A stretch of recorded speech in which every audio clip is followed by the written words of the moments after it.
All right, what's up? What's up? What's up? What's good? What's good? What's good? Hope everybody is well. Man. There are some real disgusting people out here in this world, man.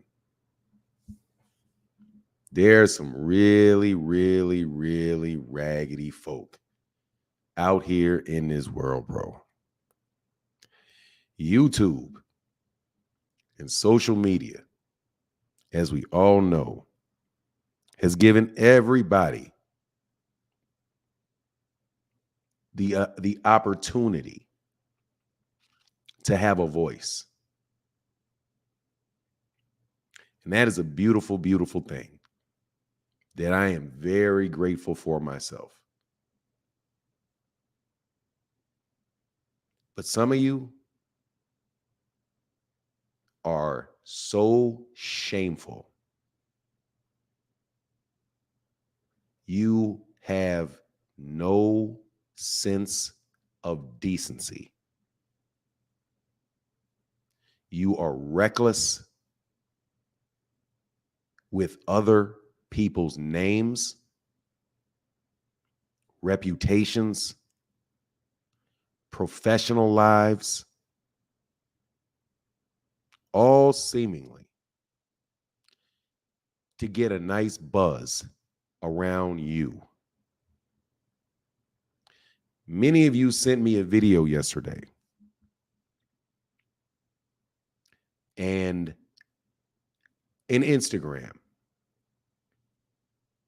Fanon, man, I got real bad news. You got to see this. Errol Spence Jr. has been diagnosed with dementia and neurological damage. Significant neurological damage.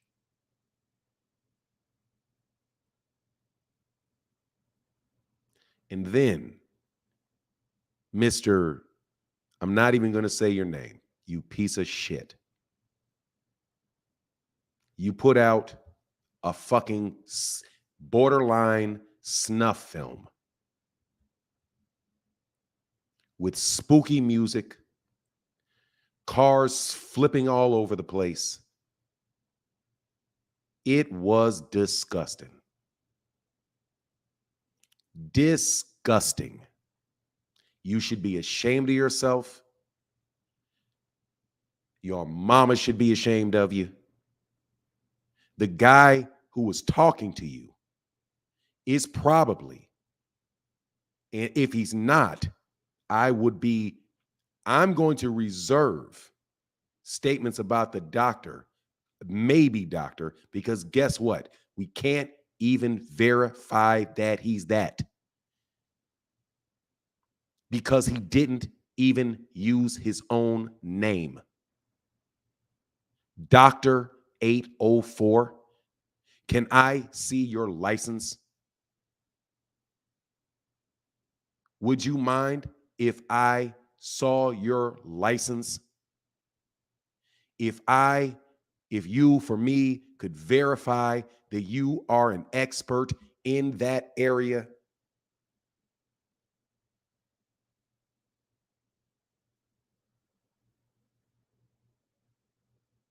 You are a boxing fan who looked at Errol Spence Jr. on a television, and you can diagnose that this man is walking towards Alzheimer's, that he is in the same state as Muhammad Ali, who could not hardly speak, walk, or have enough coordination to hit a heavy bag.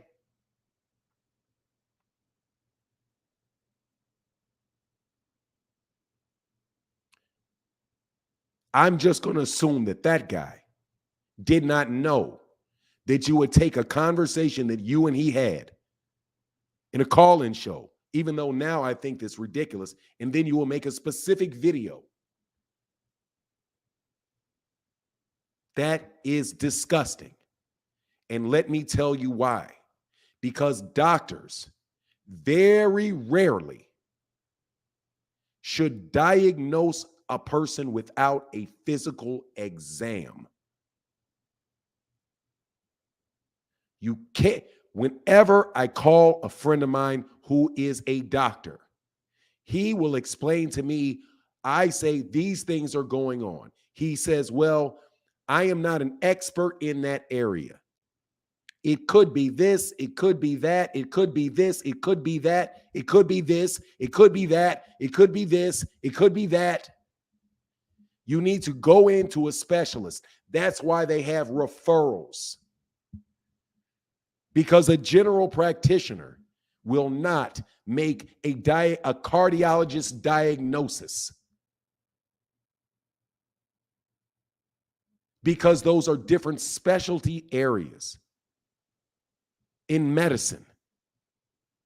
Any more than an attorney in Georgia will give you his opinion about a subject matter that he is not an expert in a state in which he is not licensed. Because it is professionally irresponsible. Specifically, as it relates to celebrities and public figures, because you are playing with their reputations. You are playing with their livelihood. You are playing with public's perception of them. That is unethical. Unethical. Shame on you. That is unethical. The same person can go to 3 different doctors about an illness and get 3 different diagnoses. So how can you, with never meeting him, never holding a light over his eye and say, eyes move this way, eyes move that way? Let me tell you, also, let me talk, is it okay if I speak with your sister? Is it okay if I speak with your mother? Will you sign this medical release form, which will allow me to find the information from other tests, from other doctors? Would you please, are you willing to sit for this test? And have you guys ever been to a doctor before? You pieces of shit. You walking piece of shit. How about his right to privacy? How about his right to privacy? How about his right to privacy? What about HIPAA laws? What about HIPAA laws? Why are there HIPAA laws? So you cannot share medical information with one person to everybody else, to affect his insurance, to infect his life, to scare his mother, to scare his wife, to scare his kids. You are, without a doubt, an ethical piece of shit.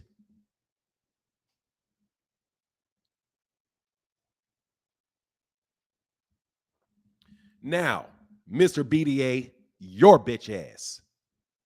Let's talk about the fact that Errol Spence wasn't even in that car when it was flipping and flipping and flipping and flipping and flipping.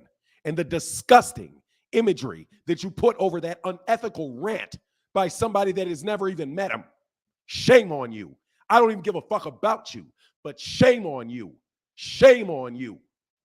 Shame on you. Using a platform and using for that, and then let's not even talk about the people in boxing. You're telling me that the physicians in Las Vegas knew they had a walking corpse, a dementia-ridden walking corpse, that they just let in the ring because they are ethic, because they are immoral, while you are quoting a man who is using absolutely no ethical standards whatsoever while he points the finger at people he's never even met? Shame on you. You are disgusting. You are disgusting.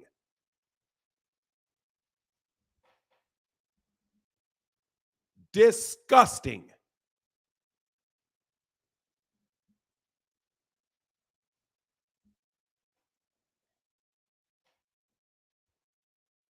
I had so many people send me that video. I usually ignore you peons. I usually ignore you peons. And when I mean peon, I'm not saying you don't have a big channel.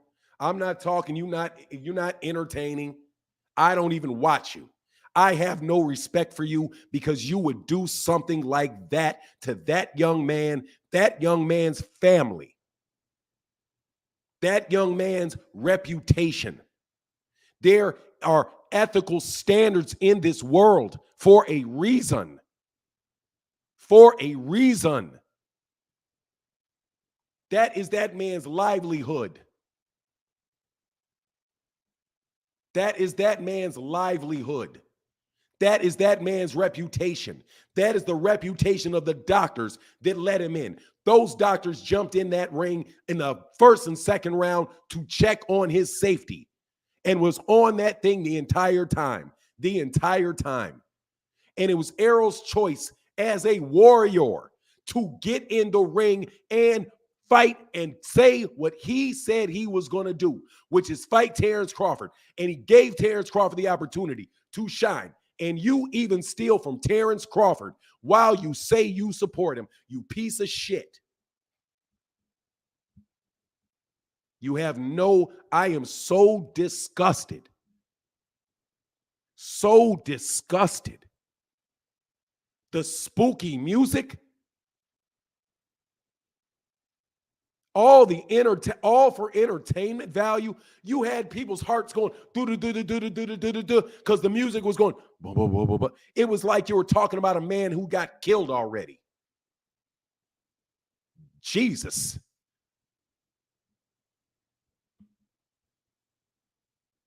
Do you have no shame? None?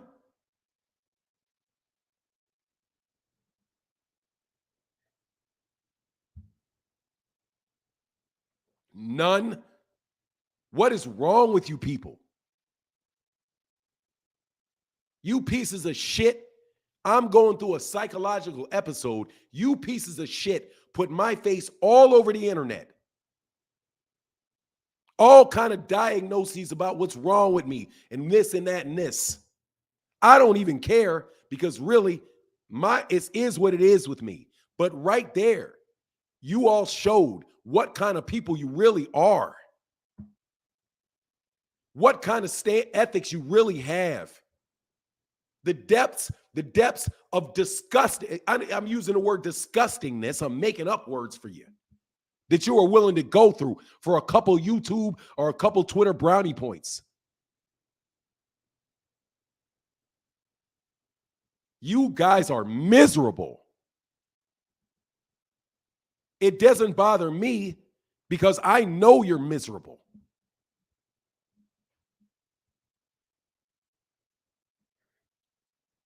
But now you're doing it to a person who damn near could have died in a car accident, has suffered torn retinas,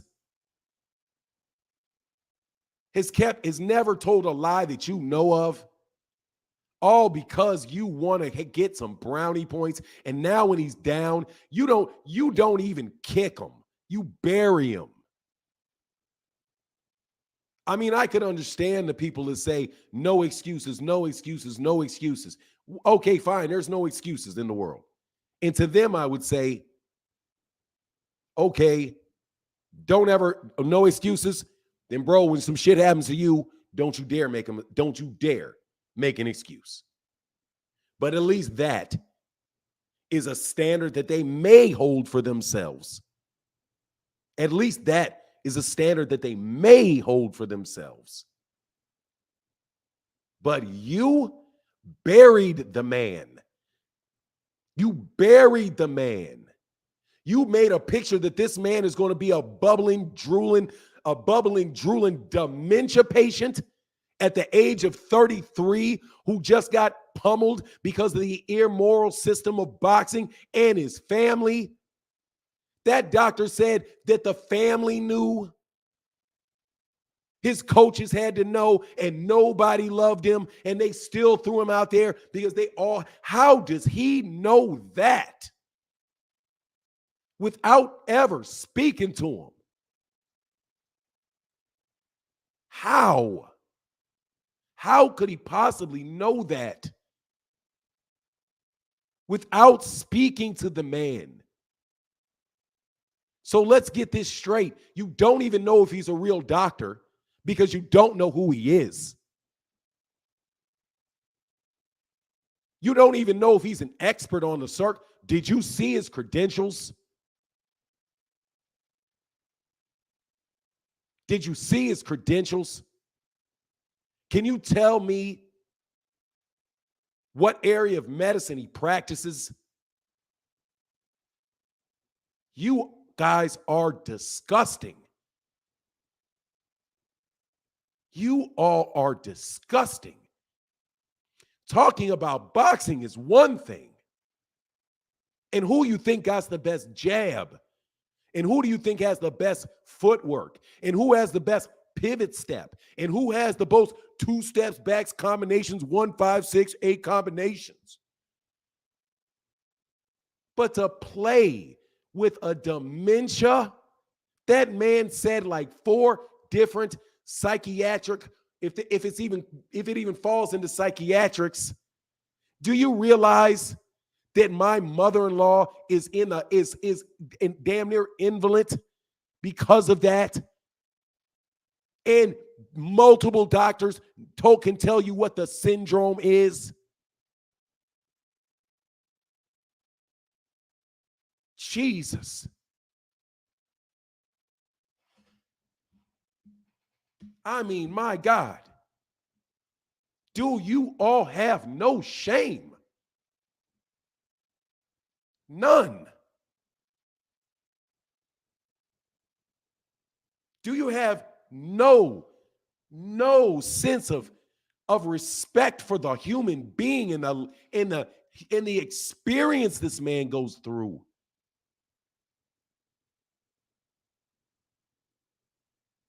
To just do that to him and his mother and his sisters and his kids and his cousins and his friends that have legitimate concern for him are now going to be could be led into believing this man is doomed to the life of an invalid, peeing on himself, stuck in a wheelchair, not being able to speak. When you compare him to Muhammad Ali and Larry Holmes, you all are not just morons. You are morons devoid of any ethical standard or human fucking decency.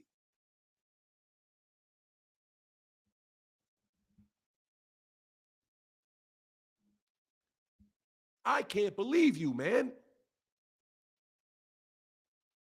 You should take that shit down and burn it immediately. That piece of shit should be taken down immediately. Wow.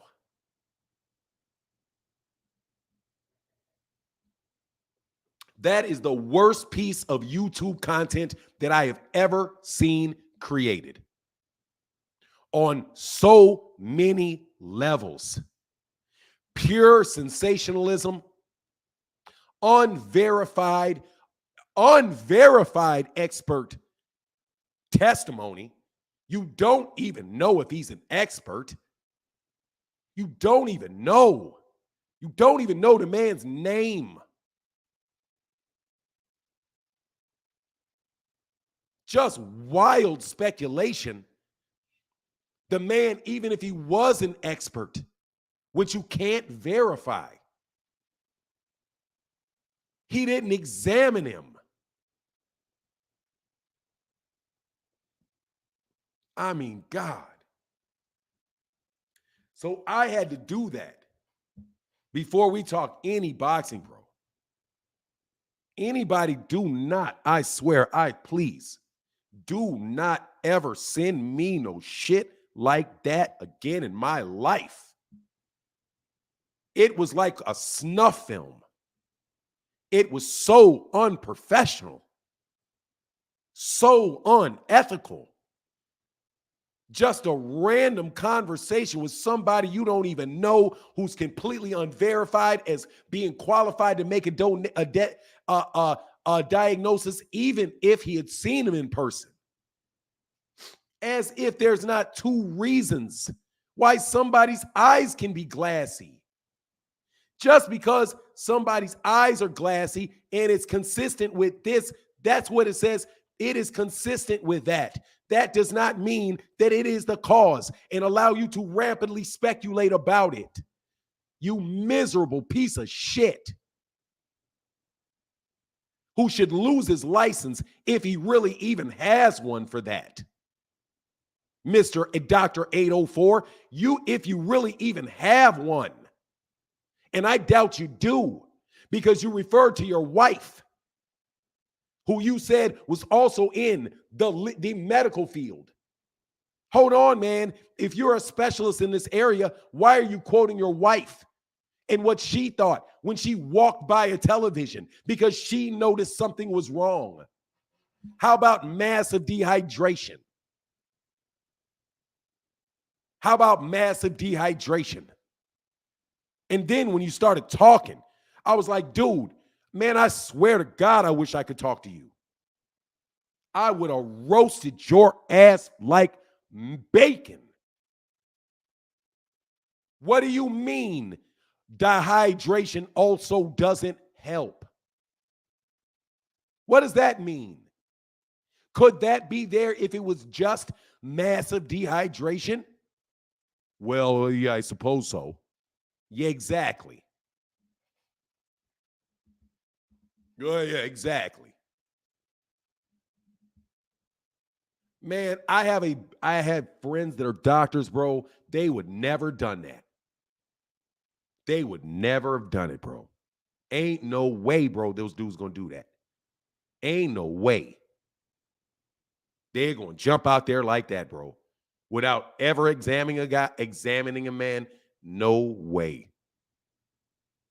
The most that they will do is, if you have a diagnosis and you have what the other doctor said, they will say, can I have access to the information? And I'll tell you what I think, and I'll tell you what I think some of your options are.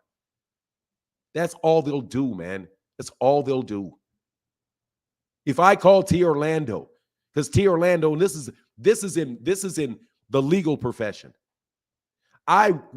T. Orlando will not give you any legal advice outside of his area of expertise. He won't do it because it is professionally irresponsible. Okay? So I'm sorry to everybody that has not had a doctoral level education, who has never sat for a professional responsibility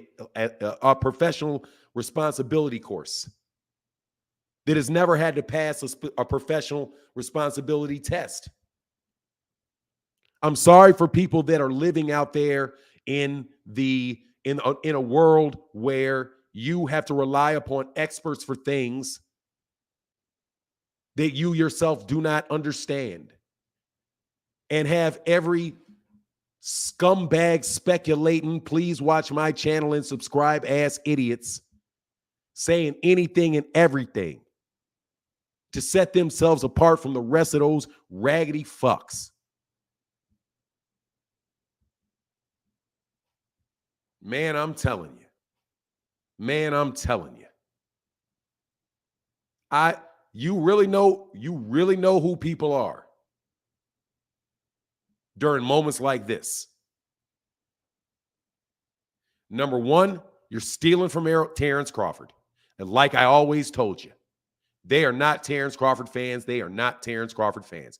They are Errol Spence haters or PBC haters or whatever they're doing. They just want to see the man lose. And so when the man loses, it's not good enough.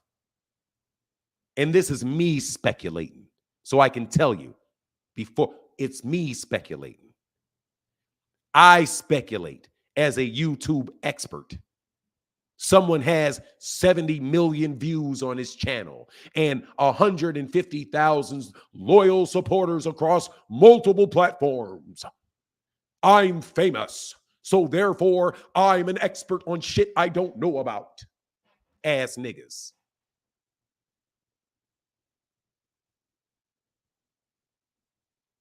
Let me tell you what I think.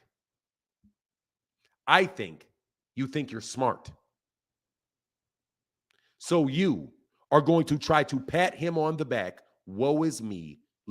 Woe is we. How shameful this is. And pat his ass all the way into that damn ground and throw dirt on him. Because now your argument in sum, you piece of shit, is that Errol Spence Jr. didn't just lose. He is now not a fully functioning human being, worthy of pity, which is something he don't want from you. I'm sorry, I'll speak for him in this regard. I don't know the man like that, but I'll assume he could say, fuck you and your pity. Go to work, bitch. I just got $30 million. Fuck off. And you think because I'm dehydrated and can't make this weight anymore or whatever else stuff was going on, that I'm not going to go get my money? And on top of it, if I'm going to die in the ring, I'm going to die in the ring. That's up to me. Give me my $89.99, you bitch. And more than likely you stole the fight, so fuck off. And you can live your fully functioning brain in your own misery for as long as you want to live in it. Because my kids are good. But I digress. I think that you all are beyond miserable. And I know I prefer an honest troll. An honest troll. An honest one. That's what he's doing. That's what you know he's doing. But to have somebody play with something like that, I have only seen one other time in the 7 years that I've been on YouTube myself personally. Only one other person has done anything as disgusting as what you did, BDA. I've only seen one person do anything as disgusting as what you just did. And that was a person that took a picture of my daughter and accused me of having relations with my daughter because I let her on my channel. She wanted to show her face on YouTube because she was proud of her father. And she wanted to talk a little boxing with me. My daughter has never talked. After they did that, my daughter has never, ever, ever had any interest in talking boxing with me again. And you stole it from me.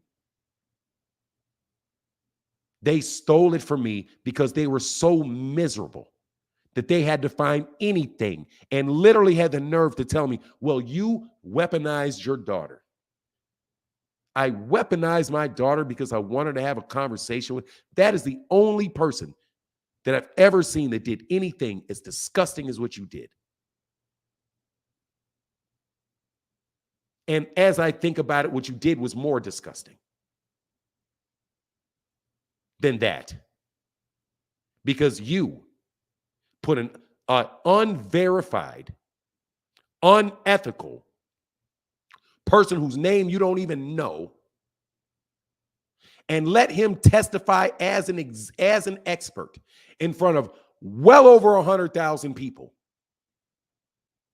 about something you don't know he's qualified to say.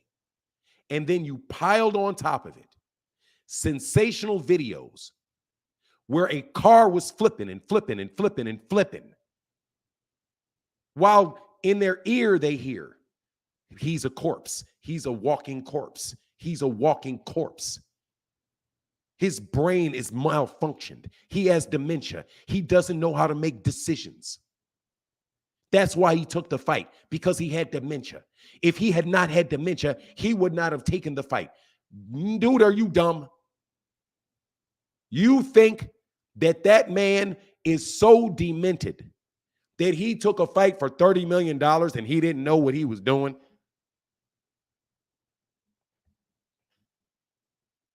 Because his eyes are glassy. Man, so look, that's the last time I'm ever going to mention another YouTube channel by name, because I don't do it.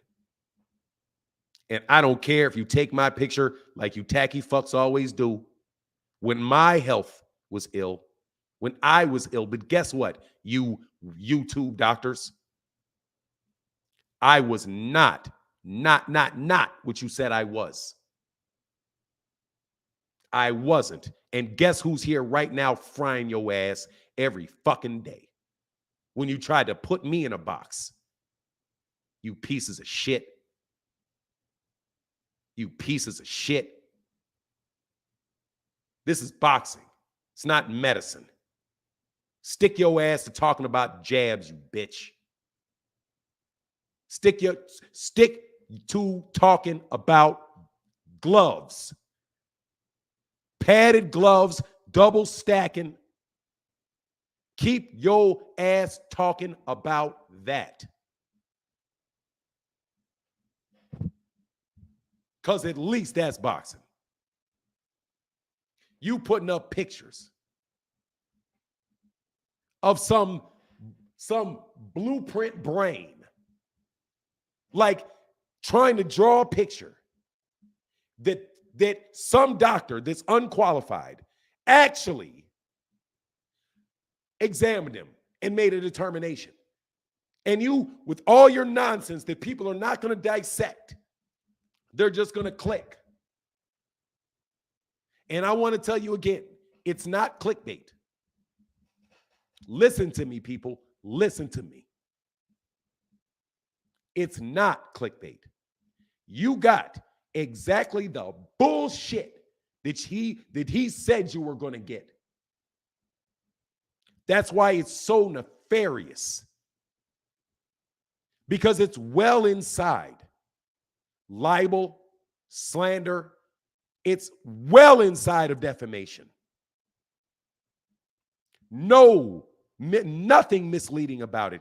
It literally says what that piece of shit you don't even know who he is said. But it was recklessly unethical. Recklessly unethical. Recklessly unethical. Because you think you're intelligent.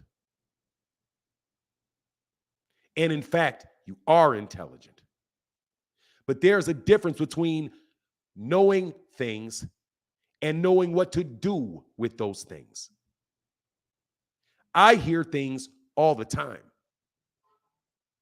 I don't always do things with what I hear because it would be unethical or it would just be some bitch shit. Let me, for the sake of those who do not use words like unethical and professional responsibility, let me put it in the street level. That's bitch nigga shit. That's bitch nigga shit. That's what bitch niggas do. Talking about shit you don't know shit about.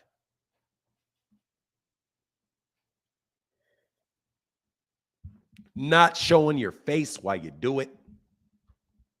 Not showing your name, your real name while you do it. You know my name. You know my face. You know it. So you can't ever tell me that I ain't going to stand on me. I'm not like you. I'm not going to hide in some other man's comment section, trolling for fun, shits and giggles, with no sense of community, no sense of humanity. Every time somebody said, I want to see Terrence Crawford leaving on a stretcher, I blocked the comment and immediately said, do not put that out there. No, I do not want to see Terrence Crawford on a stretcher. You fucks put Errol on a stretcher. Metaphorically, you put him on a stretcher with that garbage you put out. And anybody and everybody that watched that piece of shit, I want you to go back and watch it again and listen to the tone of the music that he's playing. I am now going to dissect your bullshit for these people so they will know exactly why you manipulated them and how you use that disgusting imagery and unverified. I ain't even going to call him an expert because I don't know if he is, to create in their mind just the potential that this is a actual medical diagnosis of a human, of a person. Listen to the music. Listen to the spooky music. What kind of Pied Piper shit is that? The ominous music. Like what was that? Where'd you get that shit? Jaws? What did you do? Get that Jaws? You got that from Jaws or something? Where'd you get your music track from? Jaws. Number 2, Errol Spence Jr. was already out of that car when it was flipping. So even the pictures you showed didn't have Errol in it because Errol got thrown for the car. That's why he's not dead.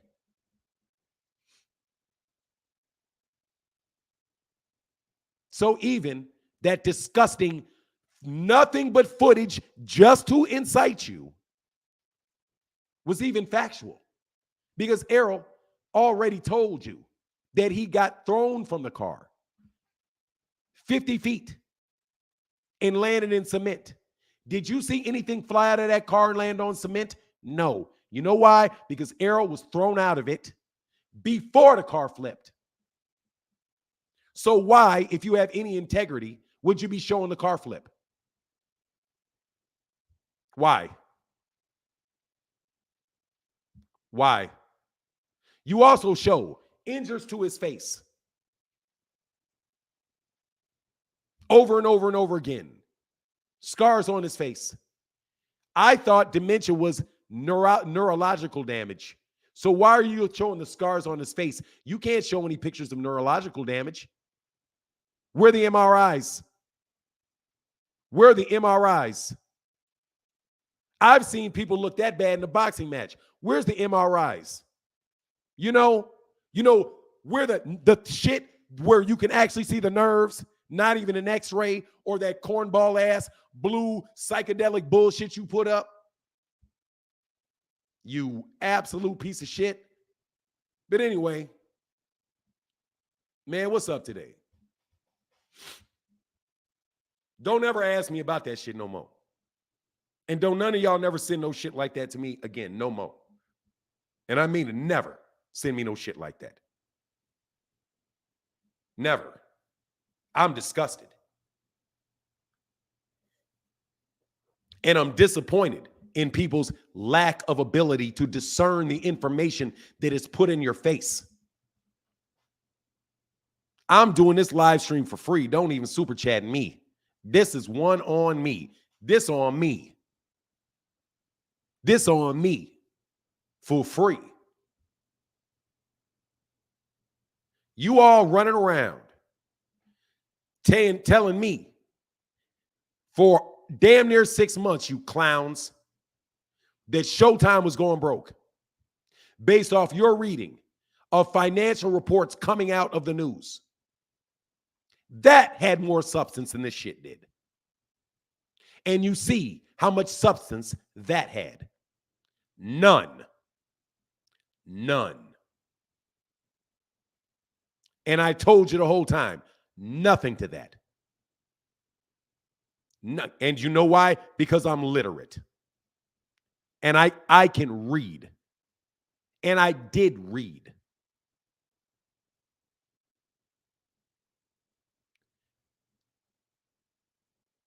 This had Errol Spence Jr. say, this is speculation on my behalf. That after that shit came out, Errol Spence Jr. went to Instagram and said, look, I don't make no excuses. And if I had them, I wouldn't give them to you. That man heard that shit. He saw what you did. Just like Terrence Crawford saw what I say. Andre Ward heard what I said.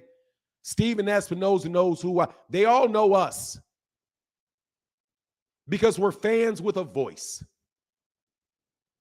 Use it correctly, you piece of shit. Use it correctly, you piece of shit. You just made Rick Glazier look like Mother Teresa. With that reckless piece of shit, BDA. That is so bad. That was so low. So low, so bad that you made me. And I promise you, bro, I ignore all you fuck boys. You made me sick. So much like, God dog, this dude did shit so disgusting that I actually have to address this. It was so morbid. It was so morbid, so irresponsible, but yet so slickly developed to protect yourself from any liability, any personal liability, any personal culpability. You put it on that irresponsible, that man who had no right to say the things that he said,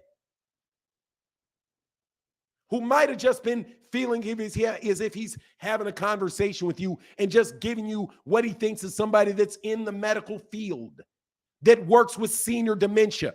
Guess what? My wife is a doctor. My wife is a doctor. They could be loosely considered the medical field because she is an occupational therapist who works with people with dementia. Works with people who have medical diagnosed conditions all the time. Her name is Doctor. She works in the health care field. She is not a medical doctor specializing in neurological damage. She would never do this. And if she did, I would be ashamed of her. She would never do it. Ever. Ever. Dr. 804, what kind of doctor are you? Are you a holistic doctor? Are you a doctor of physical therapy? Are you a doctor of occupational therapy? What doctorate do you have? I'm a doctor. I'm a Juris Doctor. T. Orlando's a doctor. He's a Juris Doctor. It's a doctorate. Law degrees are doctorates. There's all kinds of doctors.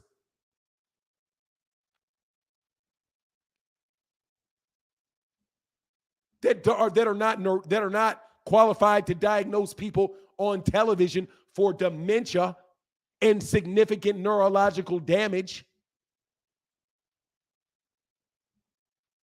or speculate on what that neurological damage actually is.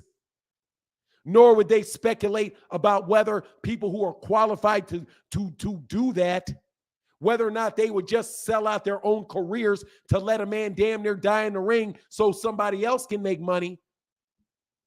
Because guess what? That doctor ain't getting no more money out of that.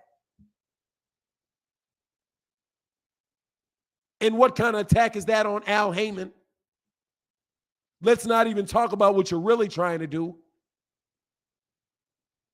What you're really trying to do is do some real under-the-earth, underhand attack on the PBC as if they don't care about their fighters. They would let them die in the ring for a buck. Isn't that what you're implying? Isn't that a natural extension of what you're saying in that video? Isn't it? That it was all about the money. They knew they had a walking corpse, and they all just let him in there for money. His friend who loves that man like a brother, didn't say anything to him. His mother who gave birth to him just let him do whatever because she wanted the money.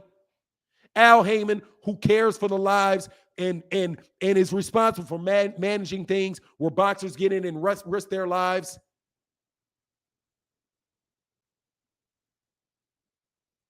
They only do it for the money. Because somebody you don't know was even qualified to say it, says it one time on a live stream, and you find a nice little soundbite and think you can use it. That's disgusting. We don't even crack fat jokes over here. Just so you know, fuckboy. We don't even crack fat jokes. I don't even let people crack fat jokes around here, let alone speculate on shit like that. Man, I can't believe you people. I can't believe you. Shame on you. Shame on you. You're going to diagnose kidney failure next. You're going to look at you're going to look at Bomac and say, well, from looking at Bomac's body, I think he's going to die from kidney failure in about a week. Why don't we get into doing that? Why don't we get into doing that? Oh, you see how Bob Arum is slowed down and he's helped down the scale. Oh, he'll be dead in a week. Oh, and they're just propping him around. They just propping him around to manipulate him and steal his money. Really, they don't want that. They don't want that man to have to be with his wife in his house and farm and do whatever else he needs that I think he should be doing. You're going to diagnose him too? What about Gervonta Davis? He has slow speech. His speech is just every bit as slow as Errol Spence's. What are you going to diagnose him to? You're going to diagnose him too? Y'all been saying Freddie Roach was going to be out of boxing 20 years ago. Freddie Roach is still here. But at least Freddie Roach got to tell you what was wrong with him. You don't have some quack, some unverified quack doing it for him. Yeah, debate me, man. I love it. On that topic. I love it. I love it. You better believe I love it. You fraud. You shameful fraud. Man, I swear to God. Sometimes I think I know why I retired.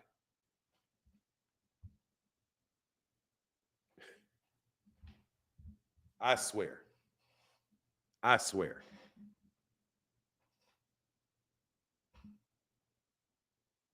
I could have went and worked for the city of Chicago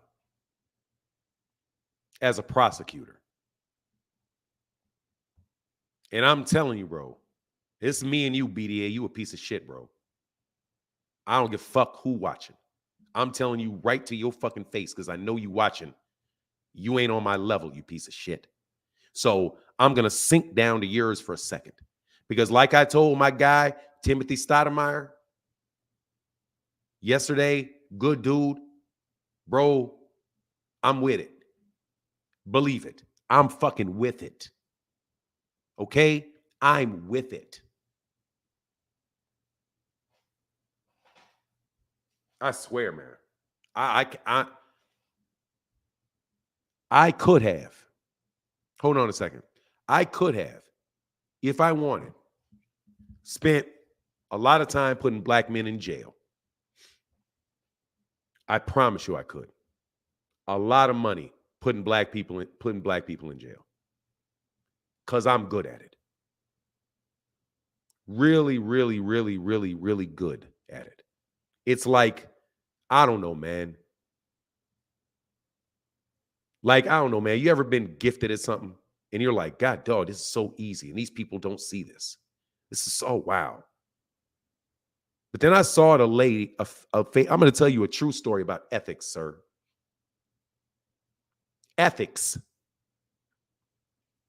When I was in my second year of law school, there was a lady who was suing the city of Chicago because she broke her leg in a hole that was covered up by leaves.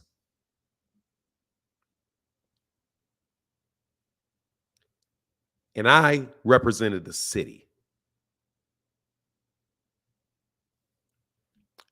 Put it this way, she didn't get a dime for her broken leg because the hole was covered up with leaves. So the city,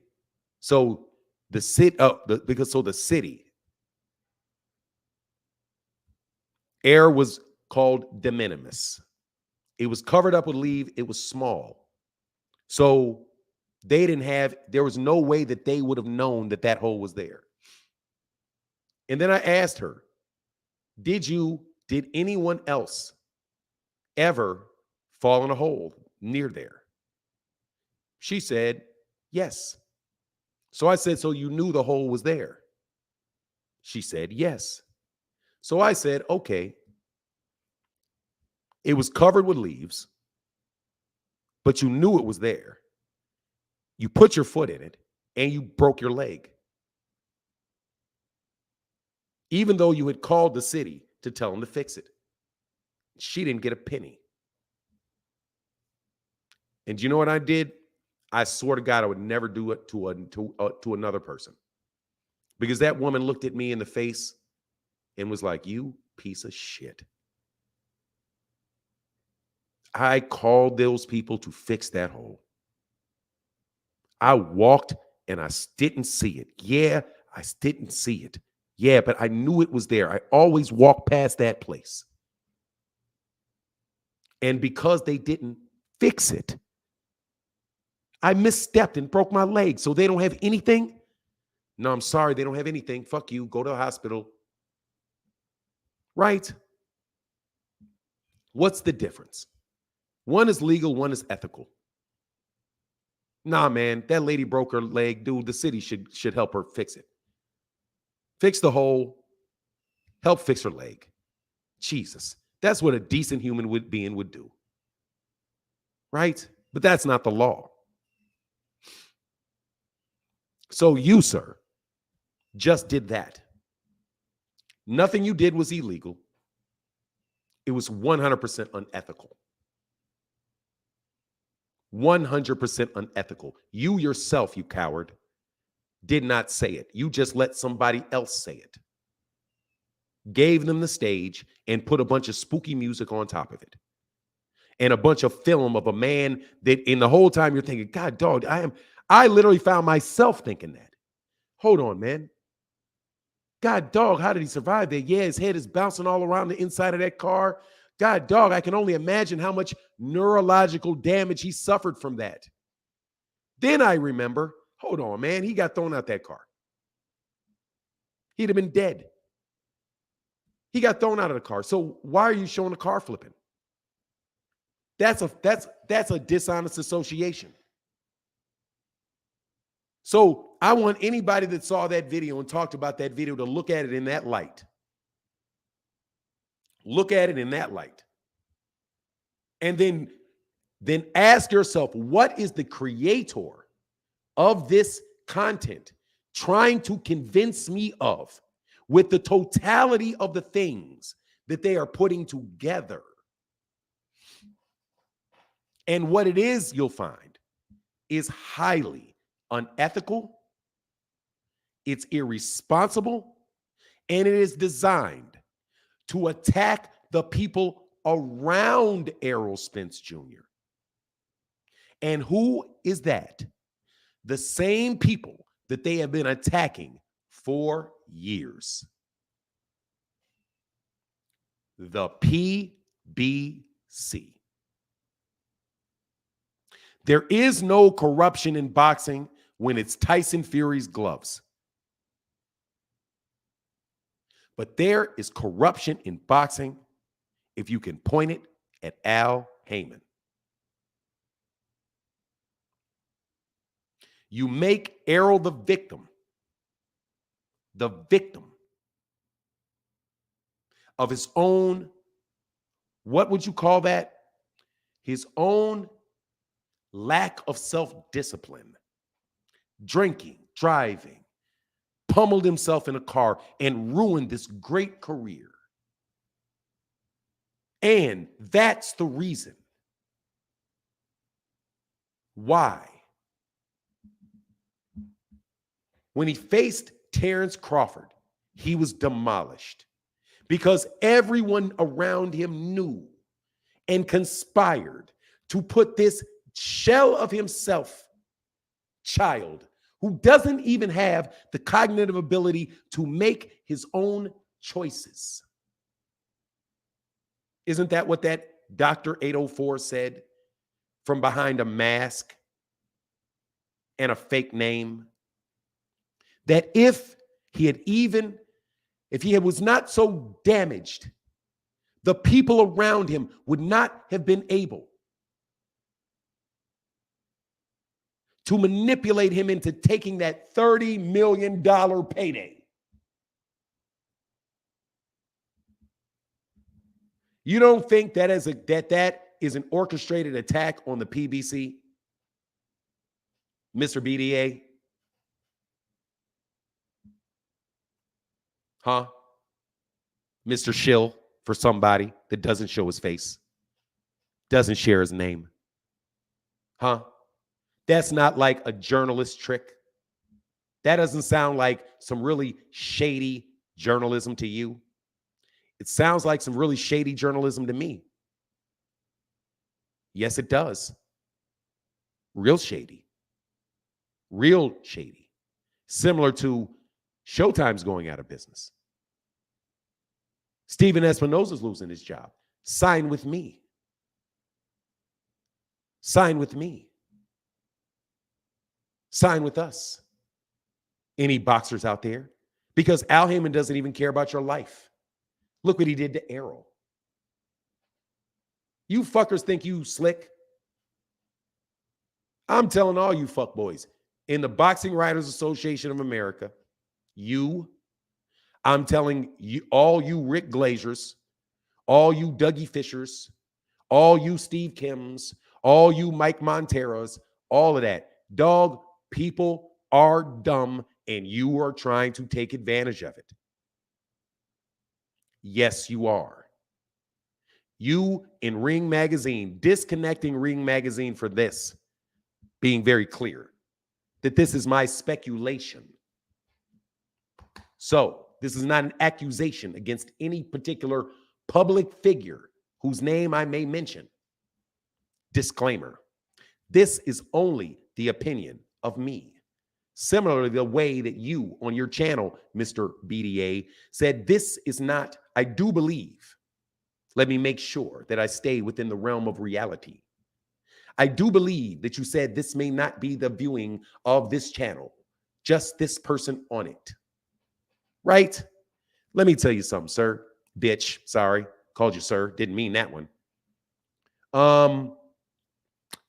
That's why the Congress, the U.S. Congress or the Supreme Court is really considering ruining YouTube because of people like you that want to hide the platform, wants to give people the right to share their opinion. And they don't want people that do not like people to share their own opinion, right? That want to curb the First Amendment, want to put liability on platforms like YouTube and Twitter for, right, the words of the people that are on that platform. Have not read the Supreme Court case, but I get the gist. Right? Big news out there that people don't talk about. YouTube is not responsible for what you just did. If you had walked over that line into defamation, which honestly, I don't think you did. But the reason that you didn't is because I think you knew just where that line was. Like I said, bitch nigga shit. You know right where the dude is going to whoop your ass. So you don't step in that yard. You just talk shit like dude, like Smokey.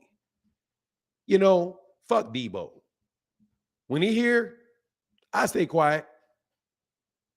But when he gone, I'll be talking again. That's you, bitch nigga shit. You know how that goes. But back to the Supreme Court case. That where YouTube is not responsible for what you do or what you say. Because it's just a platform, not responsible. People want to attach liability to YouTube based on things that you and I say, right?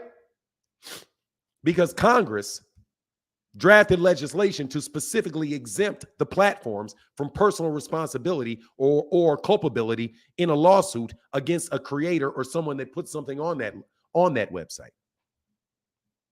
So what you do in your little mini troll world is you do the same shit on your platform. You let this man say whatever he wants to say, edit it in some real spooky way for a purpose that you have, but yet separating yourself from the responsibility for what you did, the picture you put in people's mind. That is called manipulative bitch nigga shit. That's called gaslighting. I do believe that is a variation of gaslighting, where you go around to everybody else and you attack the reputation of somebody indirectly, questioning their mental status, questioning their physical being, and whether or not they are able to continue. All of those things you did to the Errol Spence Jr. But guess what you also did it to? You also did it to Al Heyman. Because because you figure you already got a dead man in Errol because he's knocked off. So let's use the guy we knocked off to now attack the guy that was representing him. Just like when ESPN, when the fight wasn't getting made, was calling Errol and Al Heyman a duck for a year. Andre Ward.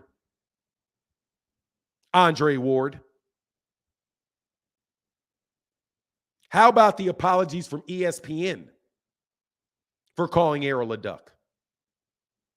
Since everybody wants apologies.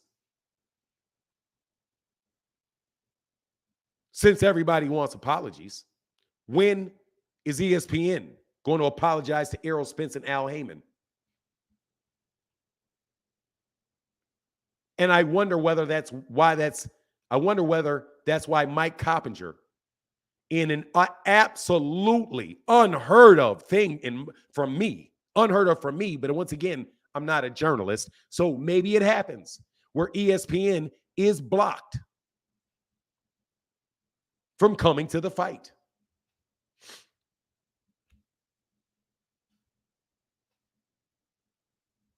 You already got a shill in that little midget over there. You already got that little shill over there, that little midget, that little shill. Sorry for being disrespectful, brother, but you know what it is. You in the line of fire. I'm a race baiter. First thing I ever heard from y'all. I'm a race baiter. Never race baited in my life, but you got all kind of videos out there. You did it to me. You did the same thing to me, so I know what it is you're doing. Concentrated effort. Let's get him. Dude, you couldn't get me if your life depended on it. Trust me. You couldn't get me if your life depended on it. If your life depends on getting me, brother, you better leave the country, bro. You better go find a good doctor, do something. Go find a good doctor, do something. Man, I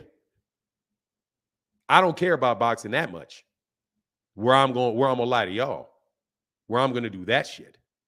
Man, I'm sorry I had to go in on that one for about an hour, huh? So I don't want y'all to talk, dude. Hey, man.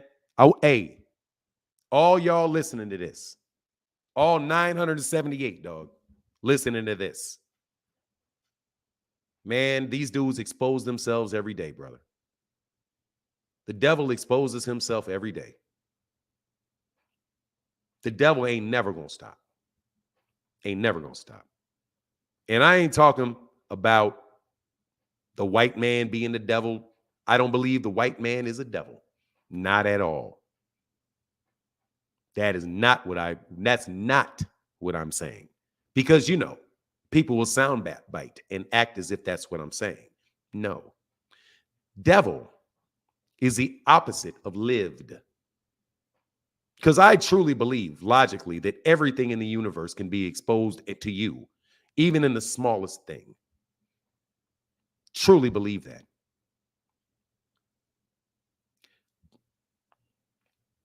There is business, period. And then there's the subject matter of that business.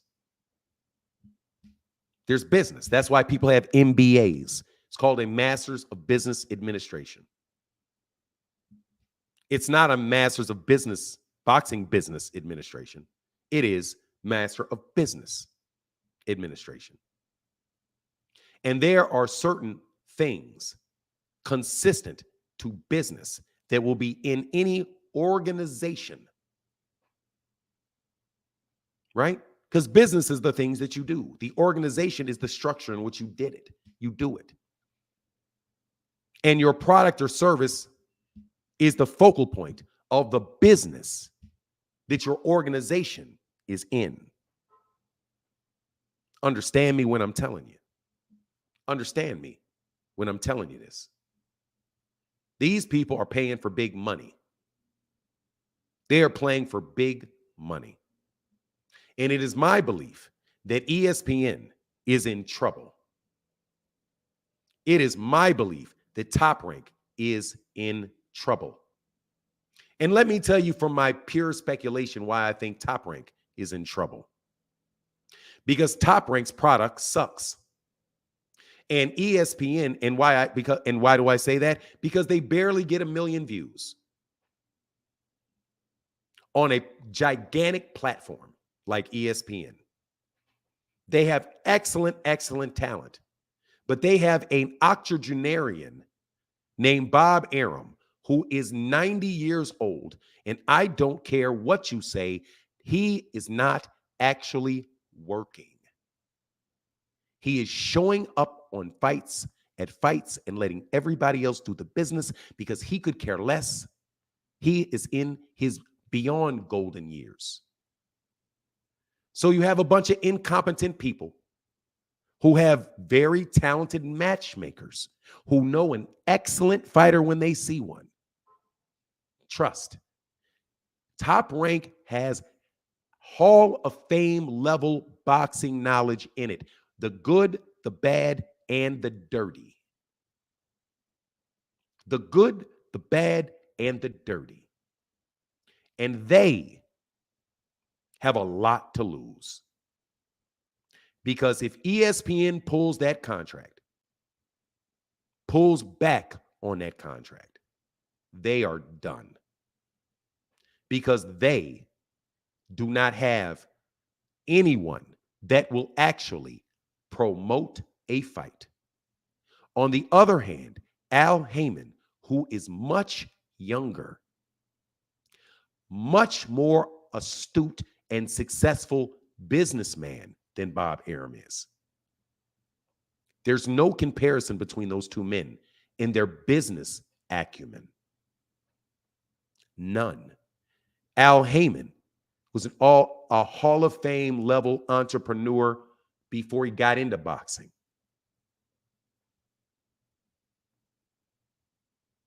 And he has networks that put on the best shows and the most successful shows of this century. Without a doubt, there's no competition between Al Heyman and Bob Arum. He's been smoking him for ever since he got there. with Floyd. They've been smoking them. And why do I say that? Because the proof is in the pudding. All of the major pay-per-view shows have Al Heyman involved with them or the fighters that are in them. Top Rank only has major shows that are related to the PBC. But yet you want to focus on who the winner of the fight was. But again, this is called business. They put on fights to make a profit on that event, don't they? What is the profit margin on Top Rank's fights on ESPN? Also, talent like Terrence Crawford's. How does a talent like Terrence Crawford get thrown out into the street by Top Rank, picked up, dusted off, put on the biggest network on Showtime, biggest pay-per-view network there is, biggest pay? How does that happen? Business incompetence.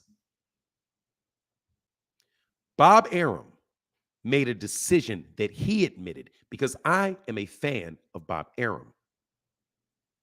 Understand me. I am a fan of Bob Arum. And I'm going to explain this to you, and I don't need no super chats, because I'm going to teach you something. You know who I am, which means you know who my father is and who my brother is and who the people that they do business are. I was raised around it. And just like you raised around boxing and can tell somebody because you've been in the gym, I've been in the gym.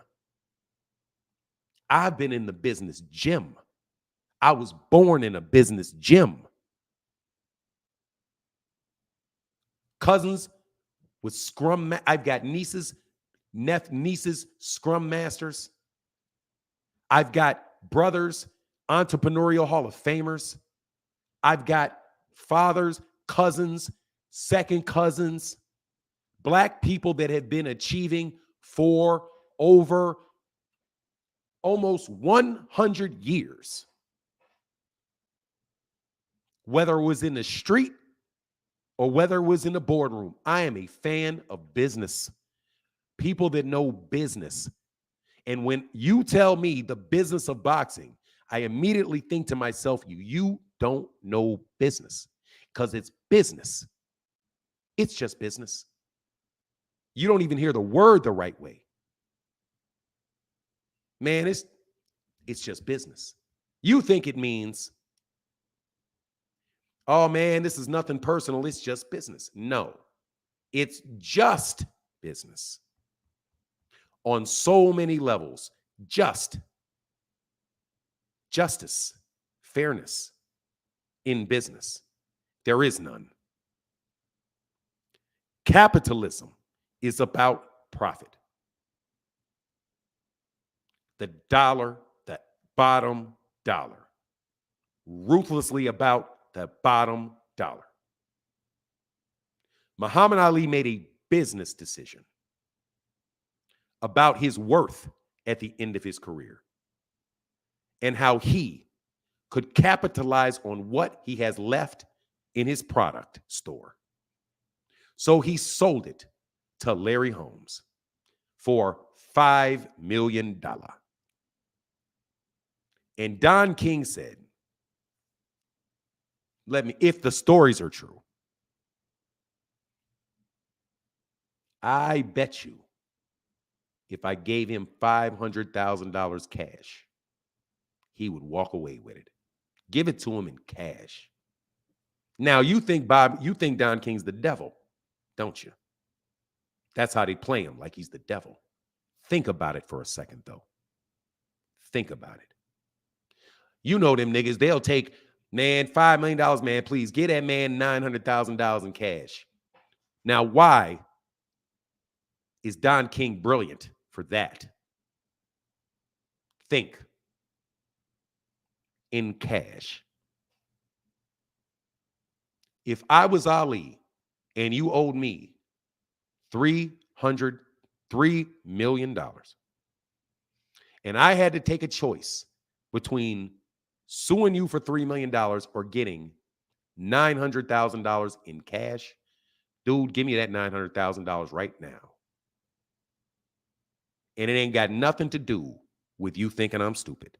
Because with this $900,000 in cash, I'm not giving shit to Las Vegas. I'm not giving shit to the government. I'm not giving shit to that dude, or that dude. Because you're not going to be able to tax me. I'm also not going to wait for the money. I'm also going to not have legal fees. Ain't that true? It's just business. That's business. I almost always make offers to people that I like to say, hey, man, you really want me to pay you this? What if we just meet up and I give it to you in cash? Would you like that?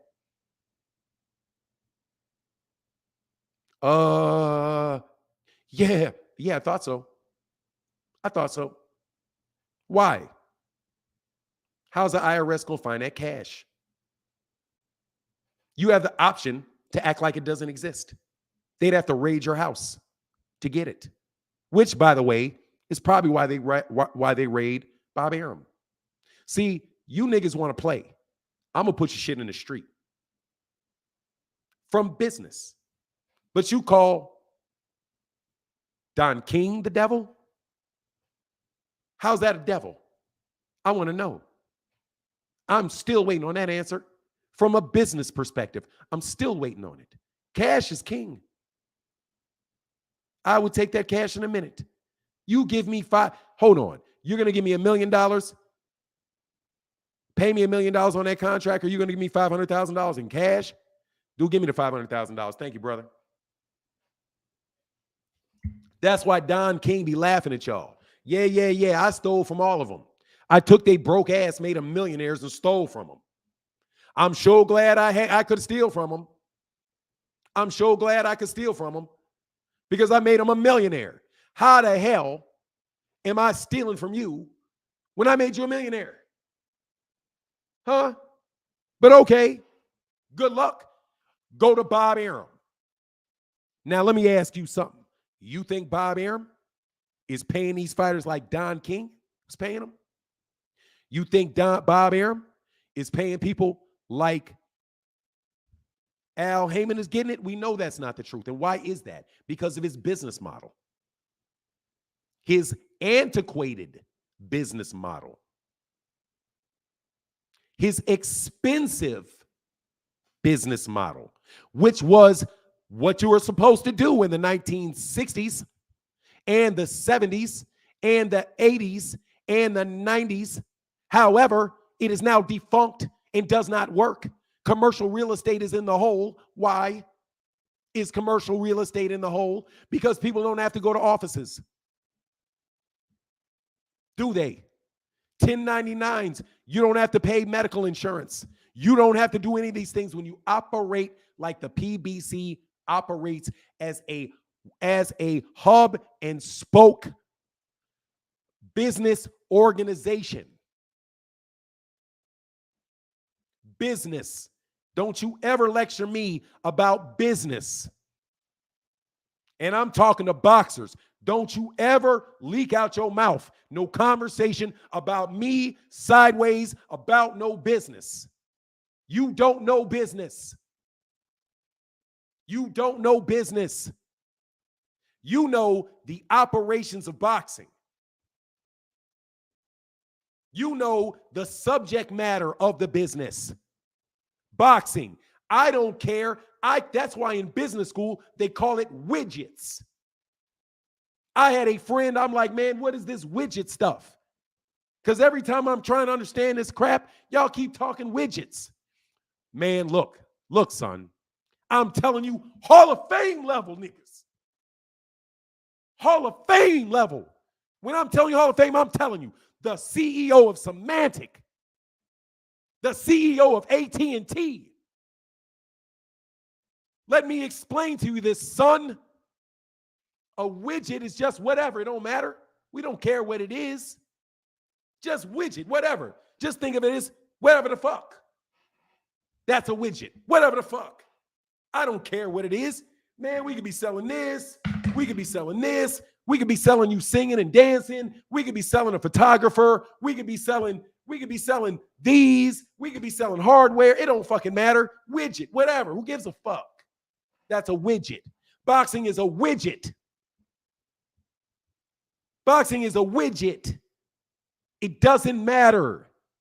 You need subject matter experts who understand how to build that particular widget, whatever the fuck's in it. You think Elon Musk is an expert at cars or Twitter or any of that? No, he is not. Neither was Edison. Neither were any of these. They were businessmen. And guess what you media people are? You are the you are the marketing department of Bob Arum's business model. That's what you are, BWAA. That's what you are. Ring Magazine, you are nothing but the marketing department of Oscar De La Hoya's business model. And Al Heyman don't need ya. What do I need a marketing department for? Get the fuck out of my face. Man, I swear to God, I know what I do. I'm telling you, bro. Dude, you think because I got a legal background and I like boxing and all that shit, bro, you better get the fuck out of my face. I know business. I know organizational development. I know it. I know it. You boxing writers are nothing but public relations people. That's all you are. You are not engaged in journalism. You're engaged in marketing. And Al Heyman won't hire you, so you're mad.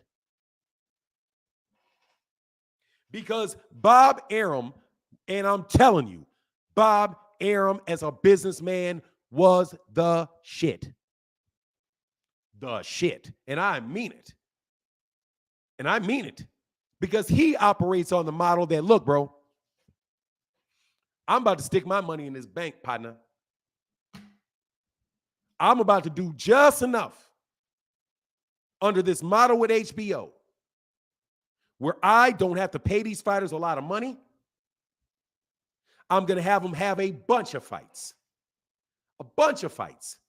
That is the economics of boxing, written by a PhD from the University of Chicago, and I've read his dissertation on the business model of boxing and how important it is that you get 7 to 10 fights out of a fighter. You do not want to pay him too much money, because if you pay him too much money, he will stop training.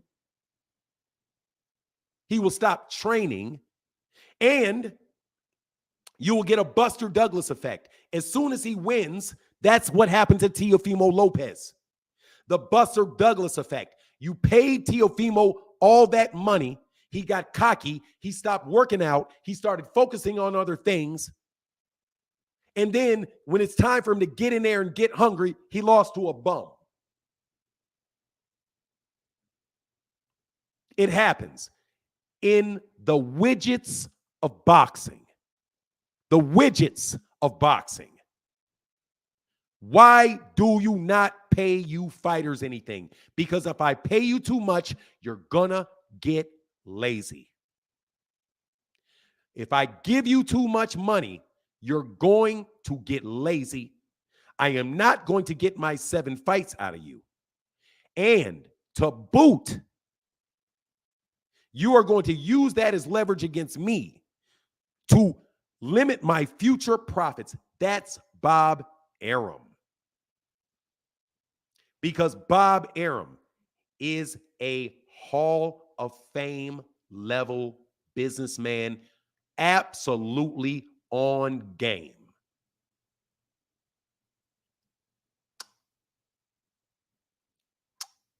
To Bob Arum, nothing but respect and an opportunity to learn.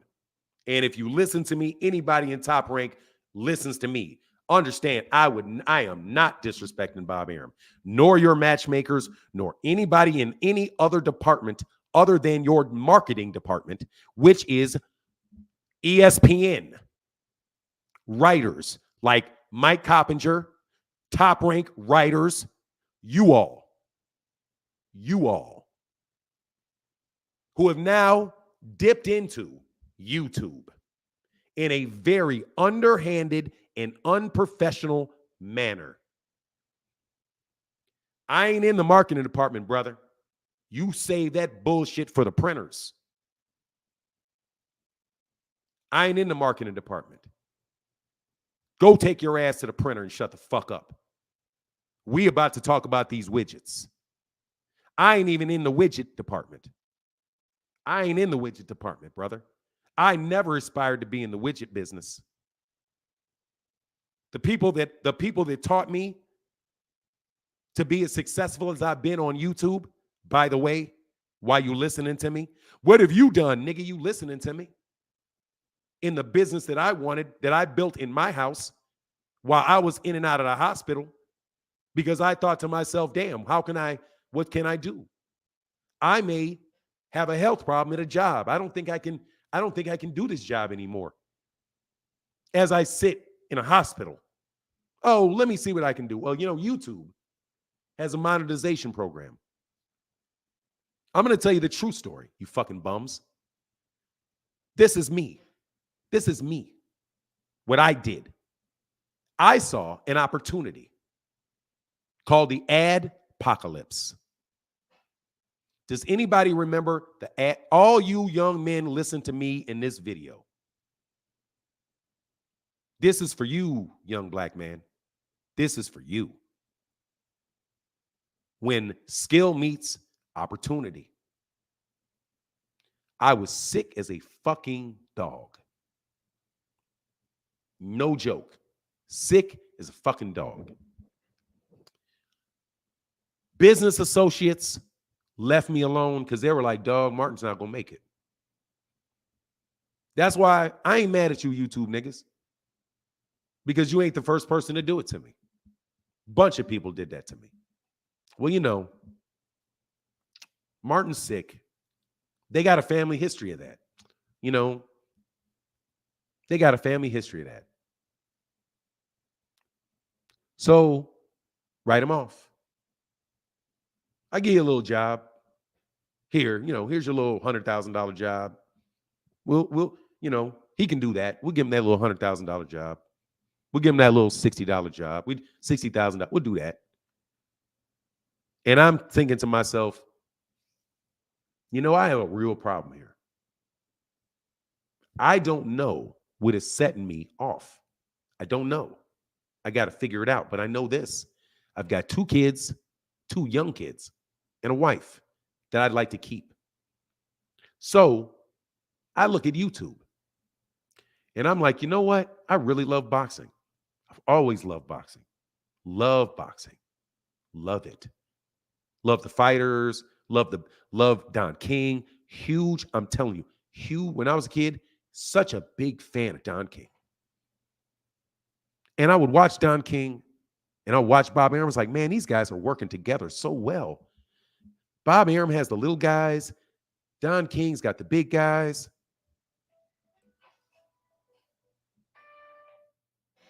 Don King's got the big guys. All of the heavyweights, that's Don King. All of the lightweights and all that stuff, that looks like that's Bob Arum. Man, these guys really work together well. Wow, what a great hand-in-hand thing that these guys got. They compete, but they cooperate. That's how boxing was when I was a kid, from a business perspective. Because again, that's what I grew up with. I looked at it. I knew it was real. I didn't understand it, but I knew it. It was like, because my brother and my father would argue about it. What's below the line? What's above the line? What is that, Daddy? What is that, man? What's above the line? What's below the line? Man, look, man, below the line is when blah, blah, blah, blah, blah. Man, little kid, shut up. Sit down. That's how it was with me. I'm 10 years younger than my brother. My dad was already a C-level executive at IBM. Already. Right? That's when I met them as a young kid. And I can remember them. Right? Listen to it. Don King was my hero. Because I was like, wow, man, look how he can talk. Look what he's doing. Like, look how they work together. He's making these big fights, these car. And I always appreciated Don King. Always appreciated Don King.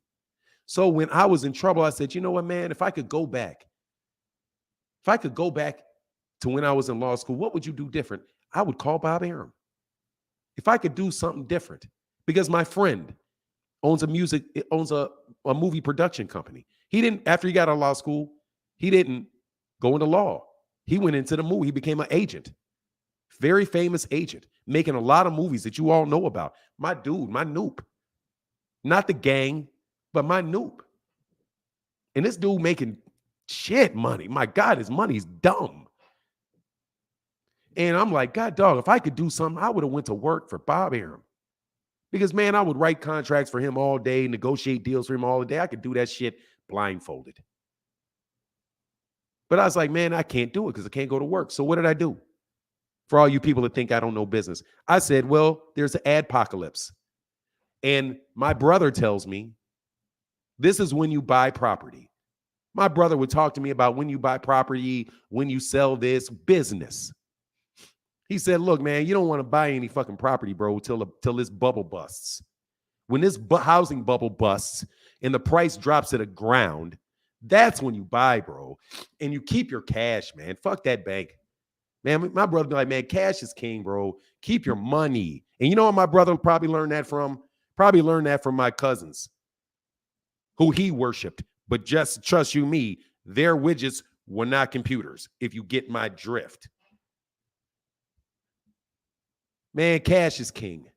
So he explained to me at a young age the necessity to wait till everything is bad, because that's when you invest, when everything is bad. That's what Shaquille O'Neal does with all of those brands he bought. He bought all of those brands, names, and the value of those names when they fell off. That's what that black man did who went and bought Fuddruckers. He waited till the value was gone and he bought the value, the name that everyone recognizes. And that's what's going to happen to Top Rank. Just so you want to know, that's what's going to happen to Top Rank. Somebody's going to buy that name, like ESPN already did. Bought the name, gave the budget, and let those guys organize it. That's what an exclusive contract with ESPN, from what I can see, is. Which is why ESPN and the other writers will light off on anybody competing with it. But that's just my speculation. Boxers that thinking about signing with Top Rank, and somehow through this media market nonsense are trying to convince you that Al Heyman's the bad guy with hit pieces like what came out yesterday. This, again, don't super chat me. This my day off. Don't super chat me. Don't cash at me. Don't do none of it. This on the house. This consultation is on the house. I'm going to be ethical. I don't need inside sources. It's all on the outside, baby. If you know what you're looking at. It's all on the outside, baby. If you know what you're looking at. I know what I'm looking at. And when I look at Top Rank, I'm looking at something that has already virtually been purchased. Did you know that when companies with elder statesmen are purchased, do you know what they do with the CEO of that company? They make the CEO of that company continue to work. Yeah, they do. And they can either buy it in a contract or they can buy it an exclusivity contract for your purpose, which means they can throw you out of the door if they don't want it and stop paying. Or they can buy it, the likeness and your name, and have you work for them 4 years in order to solidify the money that they paid you for that brand name. Just like Muhammad Ali sold his name for $50 million and Floyd Mayweather Jr. thought that was a joke. Dog, he sold 50% of that for $50 million. 50% of it. What's the value of it now? And I bet you his widow ain't starving. But back to this. The adpocalypse. When everybody was bailing on YouTube, content creators were quitting left and right on YouTube. I said, now's the time to start this. This is the time to start this. Because, dog, ain't no way that Google, who owns YouTube, is dumping this. And there ain't no way that those ads are not coming back. There's something going on between them big white folk up in that corner, though. See, that's how Negroes, you know what I mean? When your granddaddy's as a butler for rich people. Because that's what my granddaddy was, just so you know. A butler. My granddaddy was a butler. Did a lot of other shit too. But a butler. You know, knew all about the forks and the dishes and organized the house. That's how I think of myself. Whenever I'm working anywhere near a white man, I think of myself as the butler. I don't care if I'm a CEO. I'm a butler to somebody. I am organizing this man's business because he really got all the money. And yes, I get to tell this person to do that, and I get to tell that person to do that, and I get to drive out in a big car, and I get to feed my family, and I get to be respected by the people around me because I live in this very, very nice neighborhood. That's what butlers did. Didn't know that, did you? Butlers.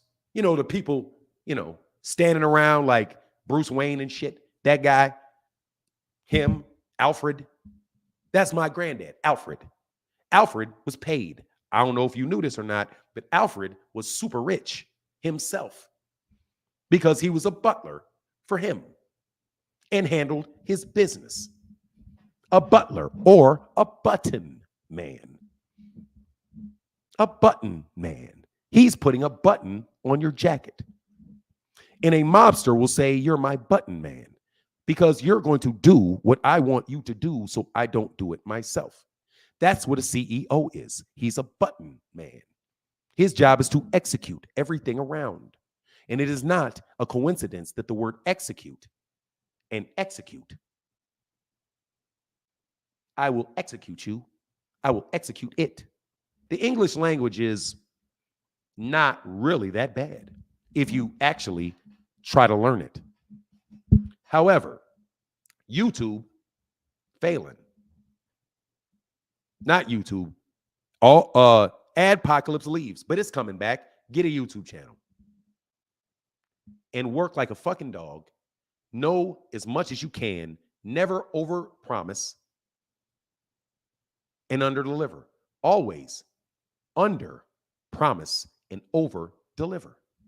So what I'm doing is, and I've consistently did this, I have under promised and over delivered because none of you can speak business with me. Not none of you.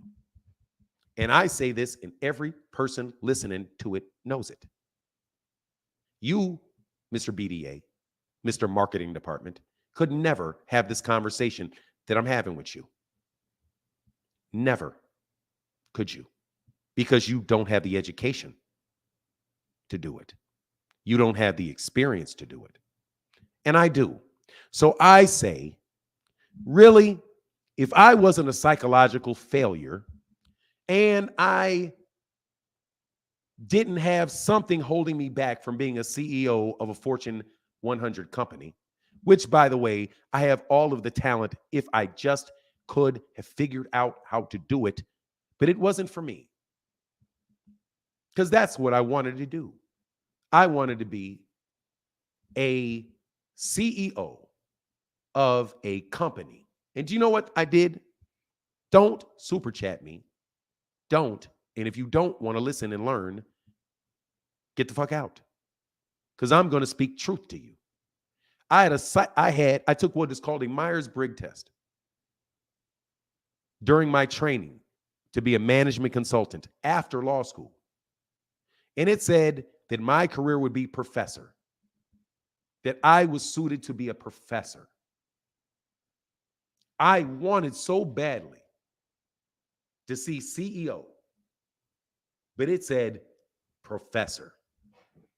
And I thought to myself, Jesus, my talent is best suited to be a professor, to teach.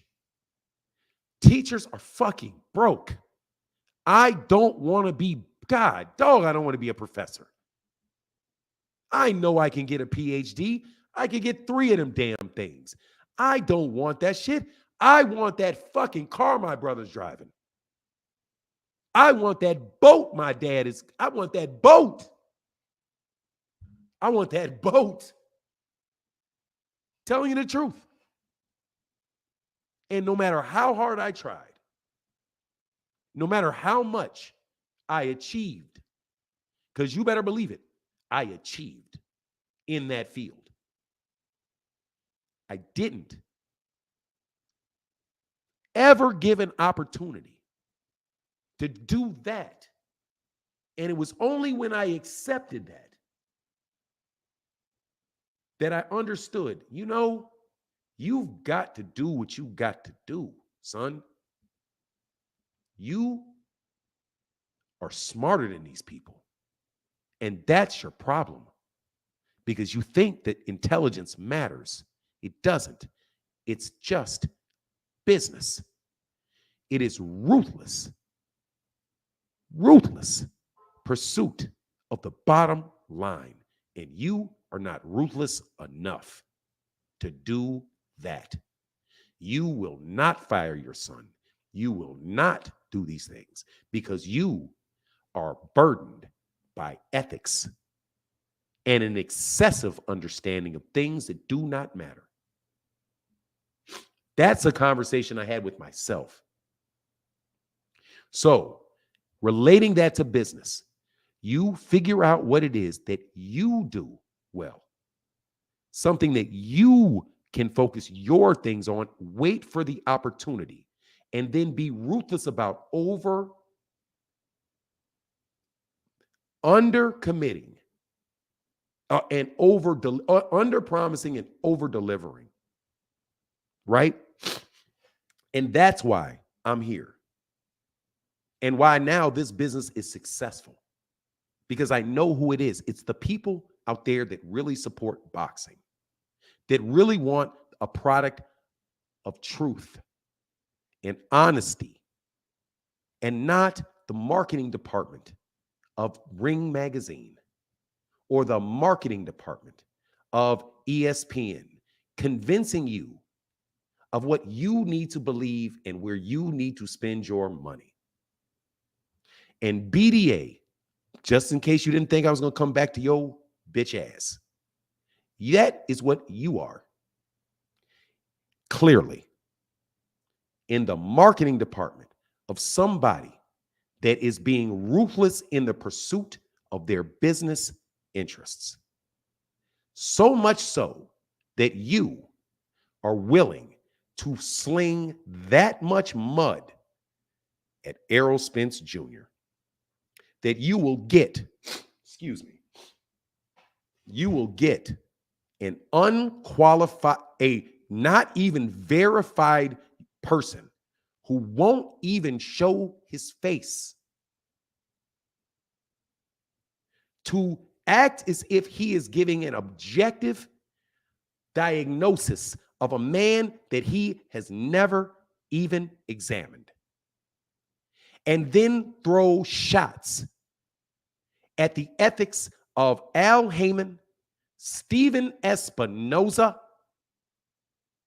Because didn't Steven Espinoza and Showtime Boxing, didn't they air that fight? Didn't they talk to Errol Spence Jr.? Don't they know him? So when you see the people around Errol Spence, those are the people that you're referring to. The people that you've been taking shots at all last year. When Terrence Crawford was holding up this fight and blaming them for the holdup. And then when the fights happen and now the numbers are big, now that you can't say they're going out of business, now that you can't say that no boxing is dead, now that you can't say that anymore, now it is don't trust them. Oh, don't trust them. You see what they do. They threw that boy out. That man had Parkinson's when he was fighting Terrence Crawford. So not only do you steal from Terrence Crawford, son, listen to me. And I'm telling you, I'm calling you son, brother. You are young enough to be my son. When they do that to Errol, they are doing that to you. Because they are accusing you of having known that Errol Spence Jr. was a corpse in that ring. And it wasn't because you're such a great fighter. It's because you are unethical and beat a man half to death that wasn't able to defend himself. That is indirectly calling you a savage. And you think I hate on you? No, brother, I don't hate on you. I am honest enough to say what I think about the things that I see, and I never make it personal. Ever. I've never called you a coon. I never have insulted your wife. Never insulted your trainers. I've never insulted you. Not one time. And I don't want anything for you but the best health in your life, wealth and success. Whether or not you want to receive that or not, brother, that is on you. But the person that was picking you to win a fight all this time, as soon as you got what you got, they snatched it from you with this underhanded attack at the PBC and the reputation of them by diagnosing Errol Spence Jr. in a YouTube video that is now probably over 200,000 views, which, brother, do the math. That is more people than watched your David Avenetian fight. That is more people than watched your Sean Porter fight. That is more people that watched any fights you've done on pay-per-view. Not as many as you've done when you were the biggest name over there at ESPN, and ESPN, those same people refuse to acknowledge you as such.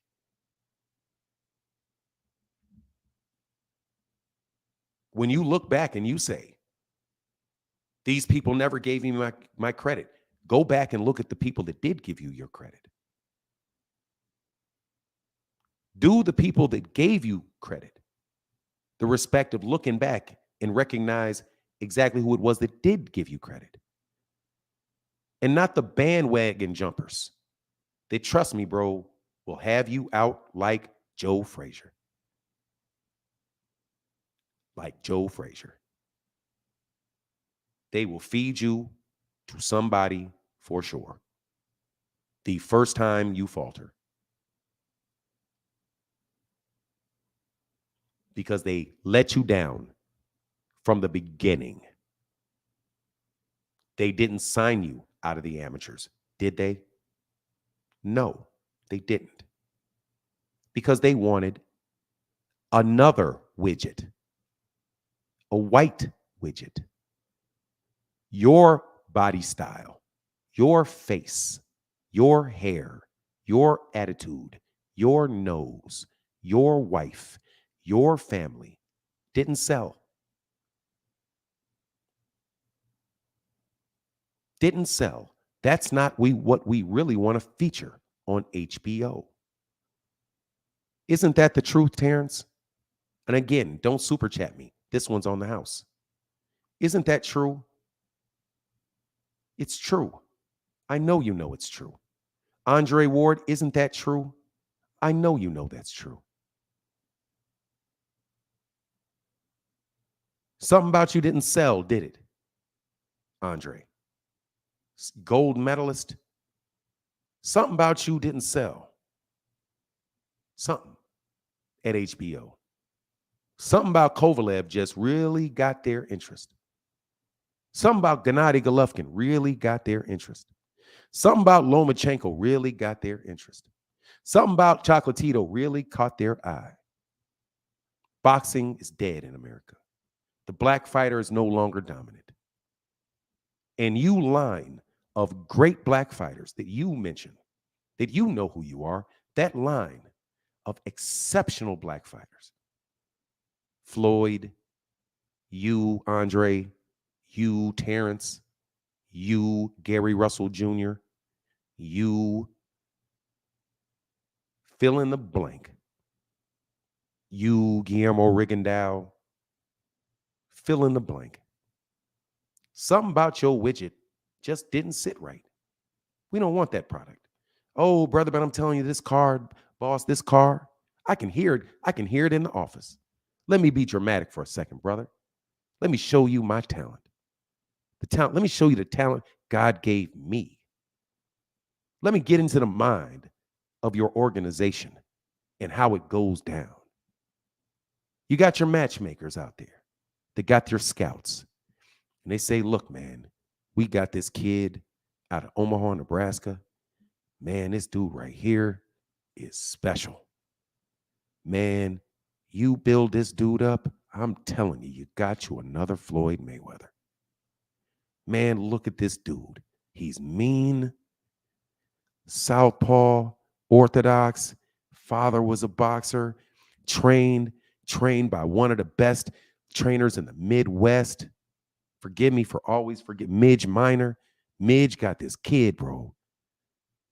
Midge got this kid. I'm telling you, bro. Midge got this kid. You got to sign this kid. Nah. I don't know, man. I heard he's getting in fights. He's a little wild. You know, we got people in Omaha, you know. Excuse me. We got people in Omaha, you know, he a little street, man. He real street, man. I don't know, man. I don't really think, you know, I don't know. I think we need somebody a little bit more clean cut than that. You see, he got these braids, he got all those braids, he's sticking his tongue out. Nah, bro, I don't know if that really meets our corporate image. You know, maybe if he cuts his hair, you know, and he learns to speak a little straighter English, something we can sell, you know, something we can sell, you know. So, nah, you know, James Brown, bro, you know, I don't really want to say, like, he's kind of like James Brown, you know, I don't really want a James Brown. You know, do you have a, I don't know, you got a Chubby Checker or something? Somebody a little bit more palatable for me. You know, this dude's screaming and dancing and shaking his dog. Nah, that's not going to go with the sponsors. You know what I mean? Sponsors I don't really know if the sponsors are going to really want, you know, to put money on that, you know, the beer companies and, you know, I don't know, man. I'm gonna go play golf with them, and you know they really want something. Somebody can really appeal to the masses, because that's how marketing works. You know, marketing, they really want to. That's why boxers don't get sponsorships, because you know, do you really? What kind of boxer do you really want to say represents your product? You know, like look at Anthony Joshua. Man, look at him. He's beautiful. Look how beautiful he is. Look how muscular he is. Look at how he smiles for the pictures. He's an Olympic gold medalist. Man, this guy's he's the same color as Ali. He ain't too black. You know what I mean? Ain't too got an English accent too. Oh, bro, we can do something with Anthony Joshua, but Deontay Wilder, I don't know. I can't hardly understand what he says, man. He's always talking about black people and stuff. Man, you're going to isolate my audience. Nah. Go have him fight in a parking lot and prove himself. Terrence, here, do this. Man, Terrence, man, let that dude go sign Terrence. And when Terrence proves that he can, you know, in them parking lots and in bowling alleys for a couple months, a couple years, spend him a couple years in them bowling alleys. And when he gets out that bowling alley, if he can fight, give him somebody like Breedis Prescott. There's your chance. Go up and fight Breedis Prescott, the guy that just knocked out one of their stars. Maybe if you do that, then maybe we'll give you Manny Pacquiao. But then when you no, you're not quite ready for Manny Pacquiao because, again, the Asian audience. Now, you tell me if that doesn't sound like a business conversation with the marketing department and the suppliers. Huh? Your supply chain. I don't think my market analysis tells me that table is the wrong color. Can you make it in red? And I don't really like that logo. It's got too much of the lightning bolt. I don't like that. Can it make it a little softer? Because we really want to appeal to women. The female dynamic is the dynamic that is the demographic that we're really trying to grow. So how can we do that? And plus, our business relationship that we have with HBO, HBO really kind of wants it to look like this. They want it to be a world championship too. So we got to find out another belt because they really want to say I talked to the HBO's marketing department. They really want to put world champion on this.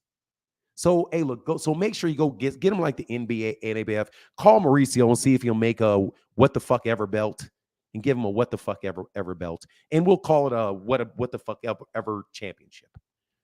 You know what I mean? And then go put him on a pound for pound list, get him a couple votes on a pound for pound list. We'll build him up like that and we'll wait. Oh, shit, he got knocked out. Well, let's start this again because don't worry, we got Teofimo Lopez here. Don't worry about it. Yeah, Shakur, yeah, smiley, beautiful cheeks. Yeah, love his dimples. But, he's not really blood and guts He's just kind of slick. And plus, we're not going to be able to knock him off. He's a champion. Oh, and he's in a silver medal. They'll sign him. We'll bring him in. No need for parking lot fights for Shakur. You know what I mean? But we'll market him as Puerto Rican. Is he Puerto Rican? What is he? He looked like he mixed. Do we gotta market him as a Negro? Or can we market him as Latino? Because the Latino demographic. Do you think he'll appeal to the Latino demographic? Yeah, put a Puerto Rican sign in behind him. You know how they are. They'll just jump out there and buy anything with a Puerto Rican flag on it. Now, you tell me if I know business. Again, don't super chat me. Thank you for not super chatting me. Thank you for not cash apping me. Because I'm not doing it today. I'm going to stick you guys in a barrel of fucking grease for the shit you just did to Errol Spence Jr.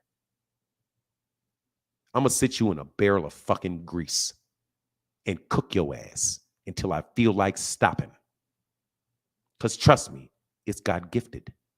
I can do it at will. I'm hyperactive. And my mind already got about 10 other lines for your ass. So back to the story of the business conversation around boxing. To explain to you in graphic, because I want you to envision these conversations happening, because you better believe that this is how it goes down. In a fictional sense, no black fighters, NBF, no southpaws either. Why? Because they're unpredictable. We don't know what we're going to get out of them. We don't. It's going to be hard to beat them because they're from the other angle. Also, we know the style of boxing that they're going to win. We don't care about wins. We really care about our product in the long run. And yes, we're not going out of business anytime soon. So how can we save boxing? I need my marketing department. Marketing department, come on in here. Look, we got a problem here. These niggas keep winning. And there's nothing we can do about it, bro. The widget department is fucking up. Because they cannot find a way to beat these guys. We wanted Diego Corrales, not Floyd. You told me, widget people, that Floyd would lose to Diego Corrales. Diego Corrales is everything we wanted. He's black, he's Mexican. We've got Max on boxing and these other writers bigging him up. He's knocking people out. That's what we really want.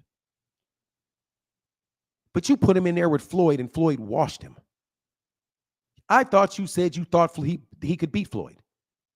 I thought you said that a big, long, tall fighter with that much power is going to overpower this little 126, blown up 126-pound kid. I thought that's what you told me, Larry Merchant. I thought that's what you told me, Larry Merchant. Once again, this is fictional, based on real life events. You know, shout out to HBO and their failure, their epic failure, because they decided that they were going to start selling things that people didn't want to buy because they didn't like their customer base. I'm sorry, there's too many Negroes in the building. Why are there so many Negroes in this building? The only people we're getting to buy this are black people and Mexicans. Wow, how are we going to get the more valuable customers back into the sport? We can't find Rocky Marciano. We can't find Jack Dempsey. When are we going to find this product? Well, we can go to the Ukraine. Ukraine? Yes, watch. Ukraine. We have this excellent, dude, those Eastern Europeans are terrific fighters. They're old, so they're very, very experienced, and we can put them right into championship fights. You can start marketing them as soon as they turn pro. There is no need for a lot of buildup. We're not going to need 5, 10, 15 fights with this Lomachenko kid, and trust me, this kid can really, really fight. Well, how are we going to market him? Well, maybe we'll just get 5 people to quit at 130 pounds, and we'll call him and market him as The Matrix, because you know that's a popular movie. All the kids like it. So we'll call him The Matrix. And we'll put him in there with washed up Nicholas Walters. We'll put, you see what I'm saying? But we need to put him in there fast. So we'll put him in with, like, you know, a good journeyman, Orlando Salido. And we'll say that he's the fastest person to ever win a championship. Even though, wink, wink, we already know that he had 6 other professional fights in the World Series of Boxing. But, you know, these guys don't know that. So we'll just say that he's the youngest ever. That's what we'll say. He's the fastest ever. Yeah, don't worry about it. And he'll go right to championship quality, right? And then he loses to Orlando Salido. Oops, got that one wrong. Oops. How can we market this other? Where's this guy from? Oh, Kazakhstan. Kazakhstan ain't white. Ain't he like half Korean? Yeah, but they don't know. His name's Golovkin. Sounds German. They won't even know. So let's market him. But what about Andre Ward? No, go on that one. We cannot have him fight Andre Ward. Why not? Look, the widget department says Andre Ward will kill him. That's why. No, Andre should be used to build up Sergey Kovalev, because Sergey Kovalev killed a man in the ring. He's got a very long jab. He's a great boxer. See, this is the widget department talking about the product. It's the matchmakers talking to the CEO, Bob Arum, and their customer, HBO. That's the conversation going on here when they're planning out how they're going to develop and guide the future of boxing. And how are they going to market? Shut up, Dougie Fisher. Sit up there and listen. Take notes, boy. Now, you tell me that's not how business operates in real life. It is.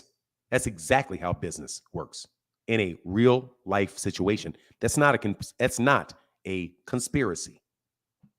What you guys call conspiracy theories, like you would call that a conspiracy theory? No, it's not. That is literally how business meetings go. We're going to plan our year out. Call a planning session. If anybody is ever worked in a company, you have heard of a planning session. You get together and you plan what you're going to do for the year. You set your goals, you set your targets. You talk to project planners and project managers to tell me exactly how you are going to execute all of these things and get this done on time. What is the message that we're trying to send to our customers? How is this going to affect our bottom line? I need your plan, I need your plan, and I need your plan, and I need it submitted by October so that we can submit our budget to the higher ups so that we will know how much money we're going to spend and where we're going to spend it and how much discretionary room we have for the next year. That is how business works. Is it or is it not? It is. So don't tell me these are conspiracy theories. Conspiracy theories come from the marketing department. How are we going to deflect? I'll just call it a conspiracy theory. Give it a nice buzzword, Give it up, writer. Shut up, Dougie. Yeah, write something down, bro. I don't give a fuck what you say. Say it, though. We getting back to this money. we gonna get back. We getting back to this money. Shut up, marketing department. We'll tell you later what to say, Mike. Be quiet. Be quiet, Mike. Anyway. Be quiet, Mike. We figuring out what we're going to do. Look, bro, here's the problem. We are not going to really be able to compete because our competitors, HBO, Showtime, what's going on with HBO? Now we need to do a market analysis. Let's talk about the market analysis. I'm telling you, I'm going to fry you niggas for days, okay? And this is for any boxer that want to talk business with me. Don't you ever tell me about business. And you never tell me, I promise you, I'll never tell you how to throw a hook if you don't ever talk to me about business. And I mean it. I listen to people about business that know it. Them, I shut up and listen and I learn. You stop talking. You also analyze your competitors. What do you think the competitors are going to do? Because who is our competition for these widgets that we're selling? Who? Well, we only really have one competitor, and it is Showtime. Okay, so how exactly are we going to compete with them? Well, we have a plan, number one, of disinformation. We're going to through. Don't worry about it. We got all kind of YouTube. We're working with different YouTube channels. We're working with different PR agencies. We're working with like legitimate press. We're going to get all these guys out. We're going to send them press releases. Also, there's these YouTube channels out there that really have a lot of influence and a lot of people are listening to. So what we'll do is we'll try to neutralize their message. We'll do all these things and we're going to plan out all this communications plan. Call it a communications plan. A multifaceted communications plan. Isn't that what you do in business? And again, don't super chat me. And do not give me a dime today. I'm not going to do a video today. I'm not going to do a video. I am not going to take a dime of your money. I am going to give you free game because God told me my job is not to be a CEO. It's to be a professor. So let me sit on my pulpit on my lectern that I built my damn self, along with my very, very excellent fucking love you to death supporters, and give you a lecture that you're not going to get from any fucking body else on this dang, God I love you, planet. Because we're all unique individuals with our own unique skill sets. Like Terrence Crawford can switch hit, dog. I can do both of those. Don't worry, bro. I can do them both. I see we got 900 people in the building. A couple of y'all left. Have you got a headache yet? Not following me? I'm sorry. Let me get back to the lecture. So, marketing department. I wish I could draw you a picture. Draw a circle, put marketing department. Draw a circle. In a circle, draw these circles. And in the middle of those circles, draw a circle and put boss. Over here, marketing department. Over here, product department. Over here, legal department. Over here, sales department. Over here, finance department. And over here, human resources. Every single solitary one of them are involved in this thing we call business. Boxing is over there under product. They're not human resource because those are just products. We're only paying products.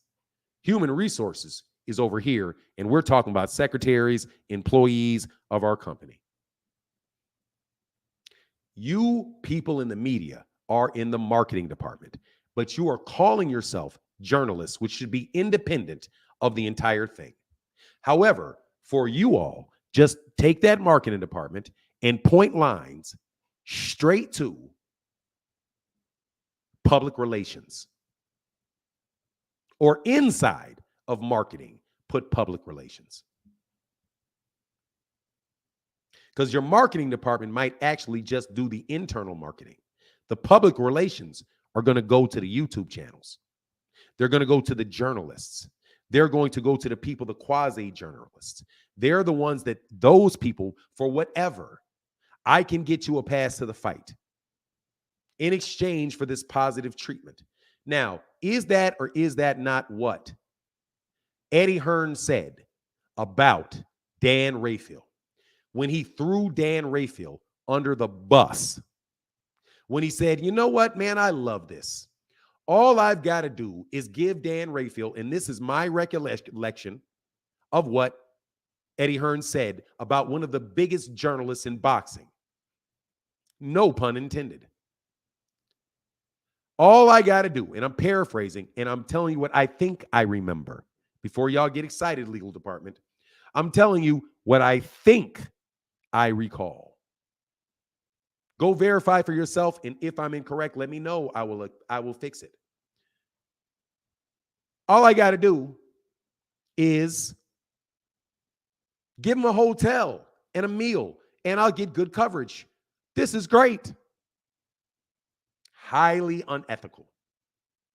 Not illegal, but highly unethical. But isn't that what he said? That's what he said. So right there in the operations of that, 78 Sports TV said the same thing. Want to get passes into a certain event. They said, let me see your videos. You don't have, I'm sorry, you have too many pro PBC videos. You can't get a pass. How can you have a boxing channel as a journalist if you can't get in? It's business. We don't have to let you into this private event. So if you don't want to pay to get in, we don't want you there, we don't have to have you there.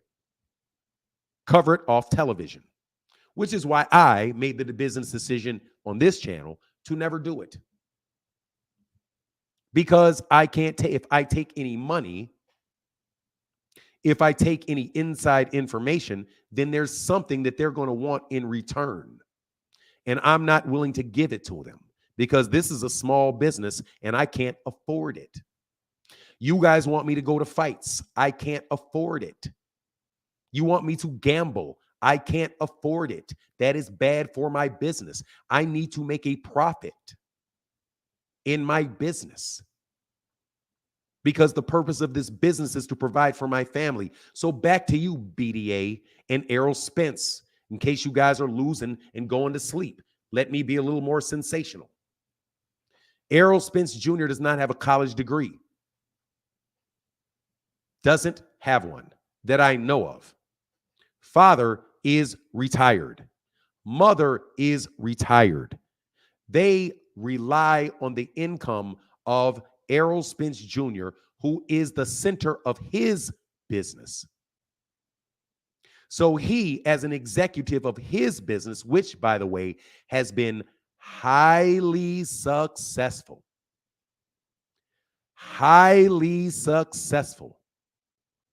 made a decision to go get 30. I'm going to say that he made as much money as Ryan Garcia says he made against Gervonta Davis and said, you know what? Man, I ain't feeling right at this weight class. I'm going to let everybody know the truth. I ain't feeling well at this weight class, man. This shit draining as a motherfucker on me. I'm eating like a rabbit. I'm eating like a rabbit. Man. But guess what? Dude, I ain't fought in 15 months. This dude keep asking for more shit. Okay, bro. More. What else you want, Terrence? Okay, Terrence.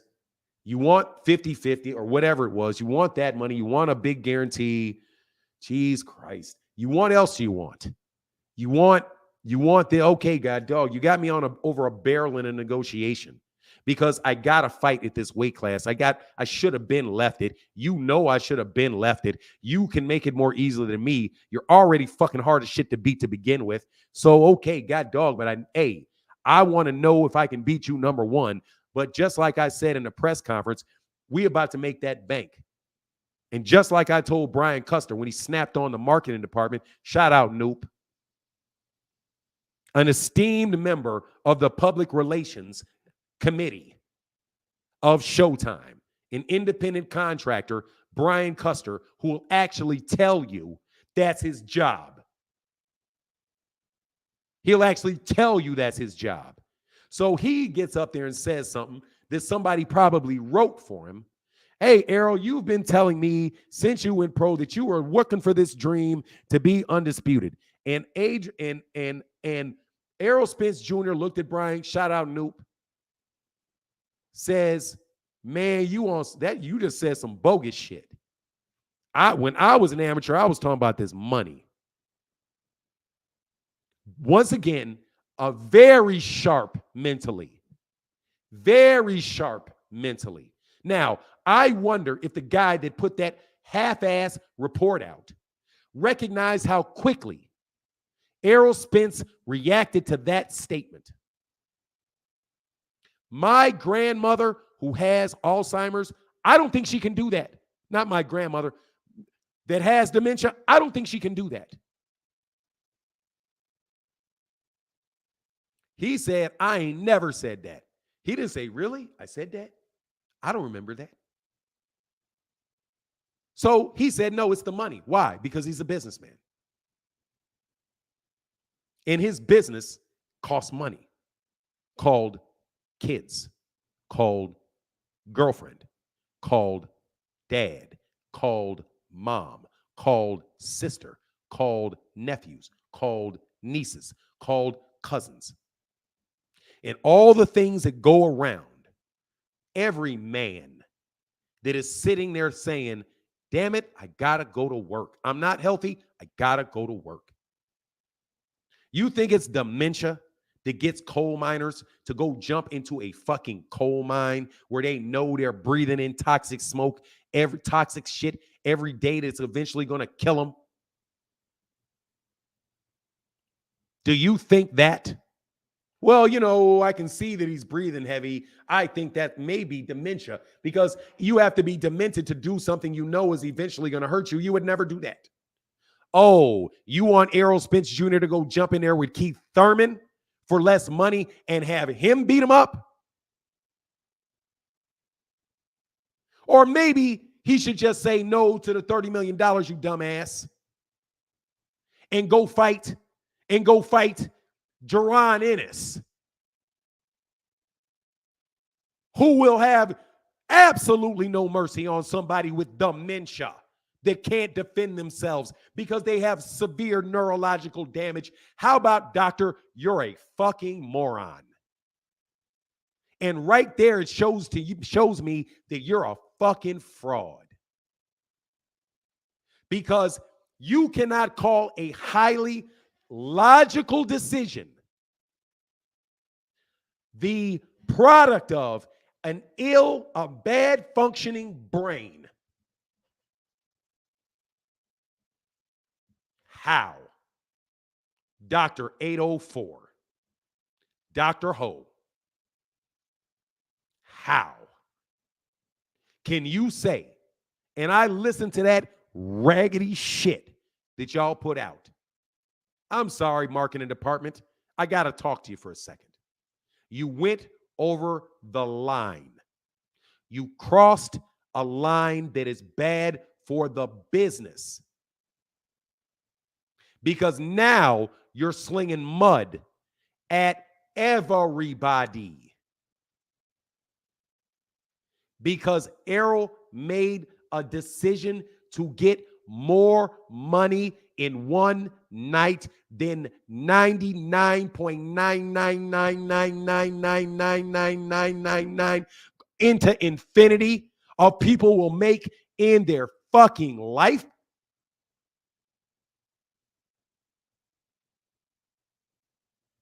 Are you stupid? And you think that that guy is I'm sorry, I'm embarrassed that I didn't think of that before. Because that man said that he made the fact that he made the decision to fight Terrence Crawford was evidence of dementia and poor decision making. And now that I think of it, there's no other choice but to do it. How are you going to pay your bills if you're going to be demented? Oh, hold on, man. Oh, my God, man. I don't think, just like me, I don't think I'm going to be able to work. Bro, what am I going to be able to do? I'm 33 years old already. Man, I got these expenses. Dude, I got $15 million in a gate. I got a couple $1 million in the bank. But, bro, I think that shit may burn out. That could burn out. Hey, man, let me get this $30 million, pay these people off, all that shit. And guess what? Man, if Don King comes around me and offers me 10 million and offers me 10 million in cash, give me 15 million in cash, man, sitting in a Swiss bank account that can't be tracked, and I have access to annuity payments that I pay less money on through annuity payments, nah, bro, I think I'll take it because my business advisor, Al Heyman, my business advisor, said, look, bro, hey, man, monetarily, from a monetary sense, because that's my job, you should take that fight. Because you can't stay at 147. You're going to have to go to 154, and there's no big fights there anymore. You really can't fight Jermell. Tim Tszyu, nah. It's really only Canelo. Don't pass up on this 35 million, bro. You got to get in that ring. I don't care what happened in training. You're going to have to get in that ring, bro. We'll cover it up. We'll make sure whatever happens. But brother, you got to get in that ring. And yeah, man, I know I got to get in there. But you know what it is? Like Deontay said. Shit. Hey, man, if I'm willing to take a life, I got to be willing to give one. I'm a man of my word. Hey, man, I took this fight. I promised this fight. I took it because I'm a man of my word. I'm going to take it. And that's what Errol said. Isn't it? I'm a man of my word. That's why I took the fight. I'm a man of my word. I said I'd do it. I promised fans I would do it. I promised these people I would do it. I'm a man of my word. I'm not going to do something. I'm not going to say I'm going to do something and then I'm not going to do it. Because I in my business, we don't in this business over promise and under deliver. I promise I'm going to take this fight. And I'm going to take it. I'm going to get in the ring with the dude. I'm going to punch his ass as many times as I can punch him. And I'm going to get my ass up as many times as I got to get up. Yeah, man, if I'm not the same. And I'm talking about if he thought he wasn't the same. I don't know any of this to be true or not true. But see, that's humanity. Let's switch subjects for a second class and discuss a word called empathy. Empathy. Empathy is a very powerful spiritual tool. Sympathy is feeling sorry for someone. That shit is borderline useless. Sympathy. Borderline useless. Empathy, on the other hand, will take you a lot of places. Not saying it's like a magic power of thought. Empathy will allow you to be one of the greatest professional impersonators that there is in the planet. You can make money from that. That is what Jamie Foxx is doing when he does those terrific impersonations. That's empathy. Because you have to be able to feel and get into the body of someone that you're imitating before you can really do it. And then there's the acting skills on top of it. But you have to be super perceptive of their feelings, their traits, their thoughts, all of that, right? At a very surface level, it includes empathy.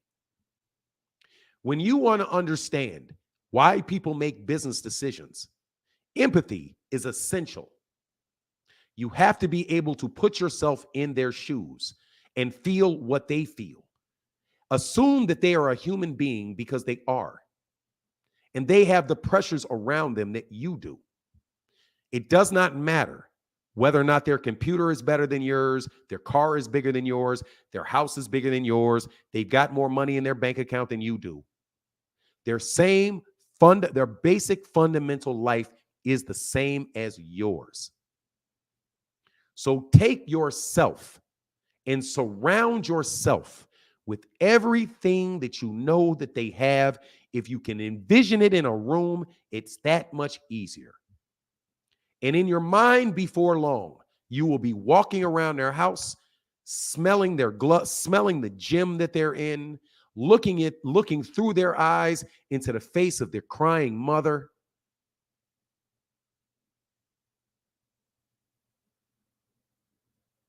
Understand that when their mother is crying, their business manager is calling and they've got to call this guy back. What could he be saying? What are we waiting on? Have we gotten the numbers yet? Talking to his trainer. What do you think we should do in this situation? Let me tell you, bro, you should stick behind a jab and move and move and move. Move to the left, move to the right. Move to the left, move to the right. Now, you are so quick to criticize Derrick James, by the way, which is also disgusting. Let me speak through the mind of Derrick James, if you don't mind. And let's just assume that what you say is true about Errol's physicality and his instructions. I didn't listen to his instructions, but let's assume for a second that he said what you all said he said, which was, look, man, you got to stay jab, keep that jab there, shoot straight shots, move left, move right. Now watch this. What if in Derrick James' mind he knows, and Errol knows, any of what that man said was true, that he wasn't ready for the fight physically? Derrick might very well have been giving him instructions to not get seriously hurt. And you say, well, is that an excuse? I don't know. It is me being empathetic for a man in the position that you claim Derrick James was in. Right? If he was super dehydrated, he can't move. He had been abusing his body with alcohol and drugs. And he's a shell of himself that I should be ashamed for putting in this ring, even though it's not Derrick James' decision at all. Derrick James could have done what Dominic Dunn did and not go to the fight, because there has been trainers that have refused to be in the corner. He could have done that, right? And left this young man alone. I guess that was a choice for Derrick James, right? If what you guys say are true, you piece of shit BDA, while you throw every dart you could possibly throw at everybody around Errol because you think Errol's a corpse. That might actually make you think that those instructions from Derrick were true and good ones. And Errol says to Derrick, do not throw this fucking towel in, brother. You work for me. Just like Deontay Wilder told what's his face? Mark Breland. I told you, do not throw this towel in. I don't care what. We're not quitting. Why? It's bad for the brand, man. I can't be killing people, damn near killing people in the ring, and they don't quit, but I'm getting whooped and I quit? No, it's bad for the brand. Me, I'm going to represent my brand. I'm going to die in this bitch. Because guess what? I said I would, so I'm going to do it. I'm a warrior. There are soldiers that get on that battlefield every day and take bullets. No, they may not make out of it, and they keep going forward. What do I look like? Quitting. Well, I am knocking people out. You better not throw that towel in. I'm not quitting. That's business. And again, don't you dare super chat me on this. I'm taking a day off. I ain't read nothing you niggas had to say for 2.5 hours. Not a word. You can troll. You can do whatever you want. You ain't heard nothing. I ain't heard nothing anybody said past the first 3. This on me. I'm frying you like bacon, fuckboy. I'm frying you like bacon. You all are ignorant.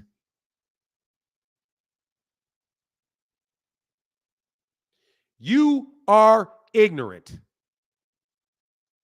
And whoever hired you, whoever supported you, whoever does that, they are irresponsible by your ass working for the company of boxing. Now, if I was the boxing CEO of all boxing, I would fire your ass in a minute for what you did to the name of boxing.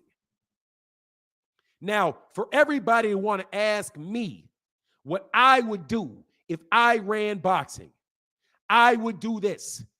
I would take that dude BDA and I would throw his ass out that building so damn fast his head would spin. I would have security snatch his fork out of his mouth. Get out. You do not have the right to sully everybody with your trash. How are people going to buy boxing if they think my company is so insensitive that it would put a walking corpse in there for what? $100 million? Bro, we do billions. We do billions.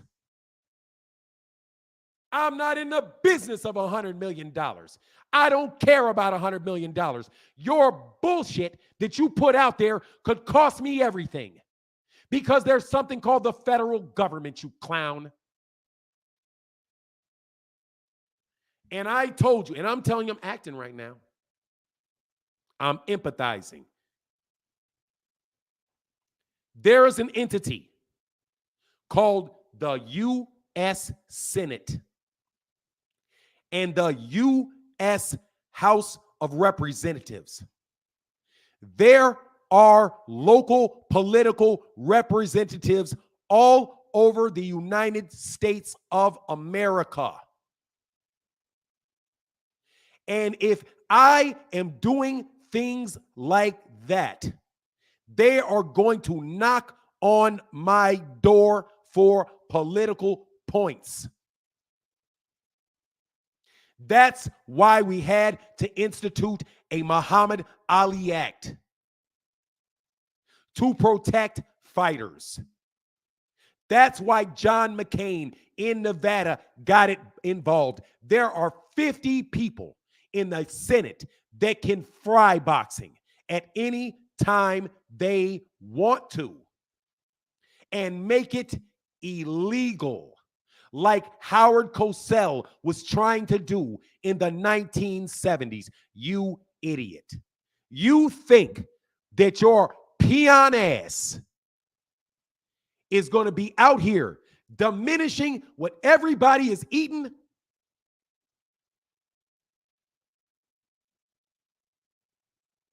Are you serious? Do you know how much gambling money there is in boxing? Do you know how much money was gambled? So now you're going to say that boxing is that corrupt where the Nevada state doctors licensed in the state of Nevada are going to overlook somebody with dementia getting in there to fight? That's what you think we're supposed to be paying you to say? Let me tell you, bro, you're gonna sign a letter of resignation. And it's right there. You go talk to whoever you want to talk to. That right there is your letter of resignation. We already wrote it for you. Because we are not going to be petty. And we're not going to act like this is some real big deal. So we're going to get you go live somewhere else. Somewhere else. But you're going to resign. And you're going to resign immediately. Because we are not going to set the tenure that this organization, who knows that these fighters in this department, by the way, this is this department. You're in the marketing department, you fucking idiot. Products is pissed. Because now they have a human resource issue. They want to know whether or not I knew this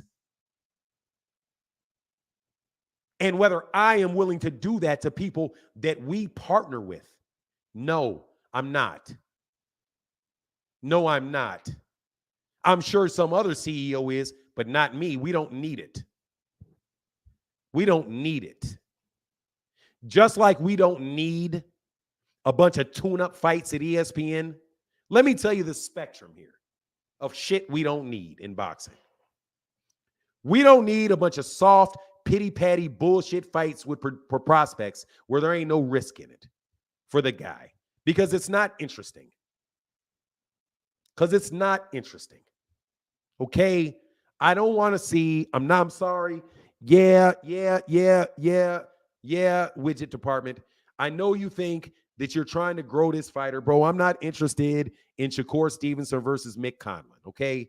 I'm just not interested in it, bro, because it's not a good competitive fight, bro. I already know what's going to happen, and I'm not even in your department.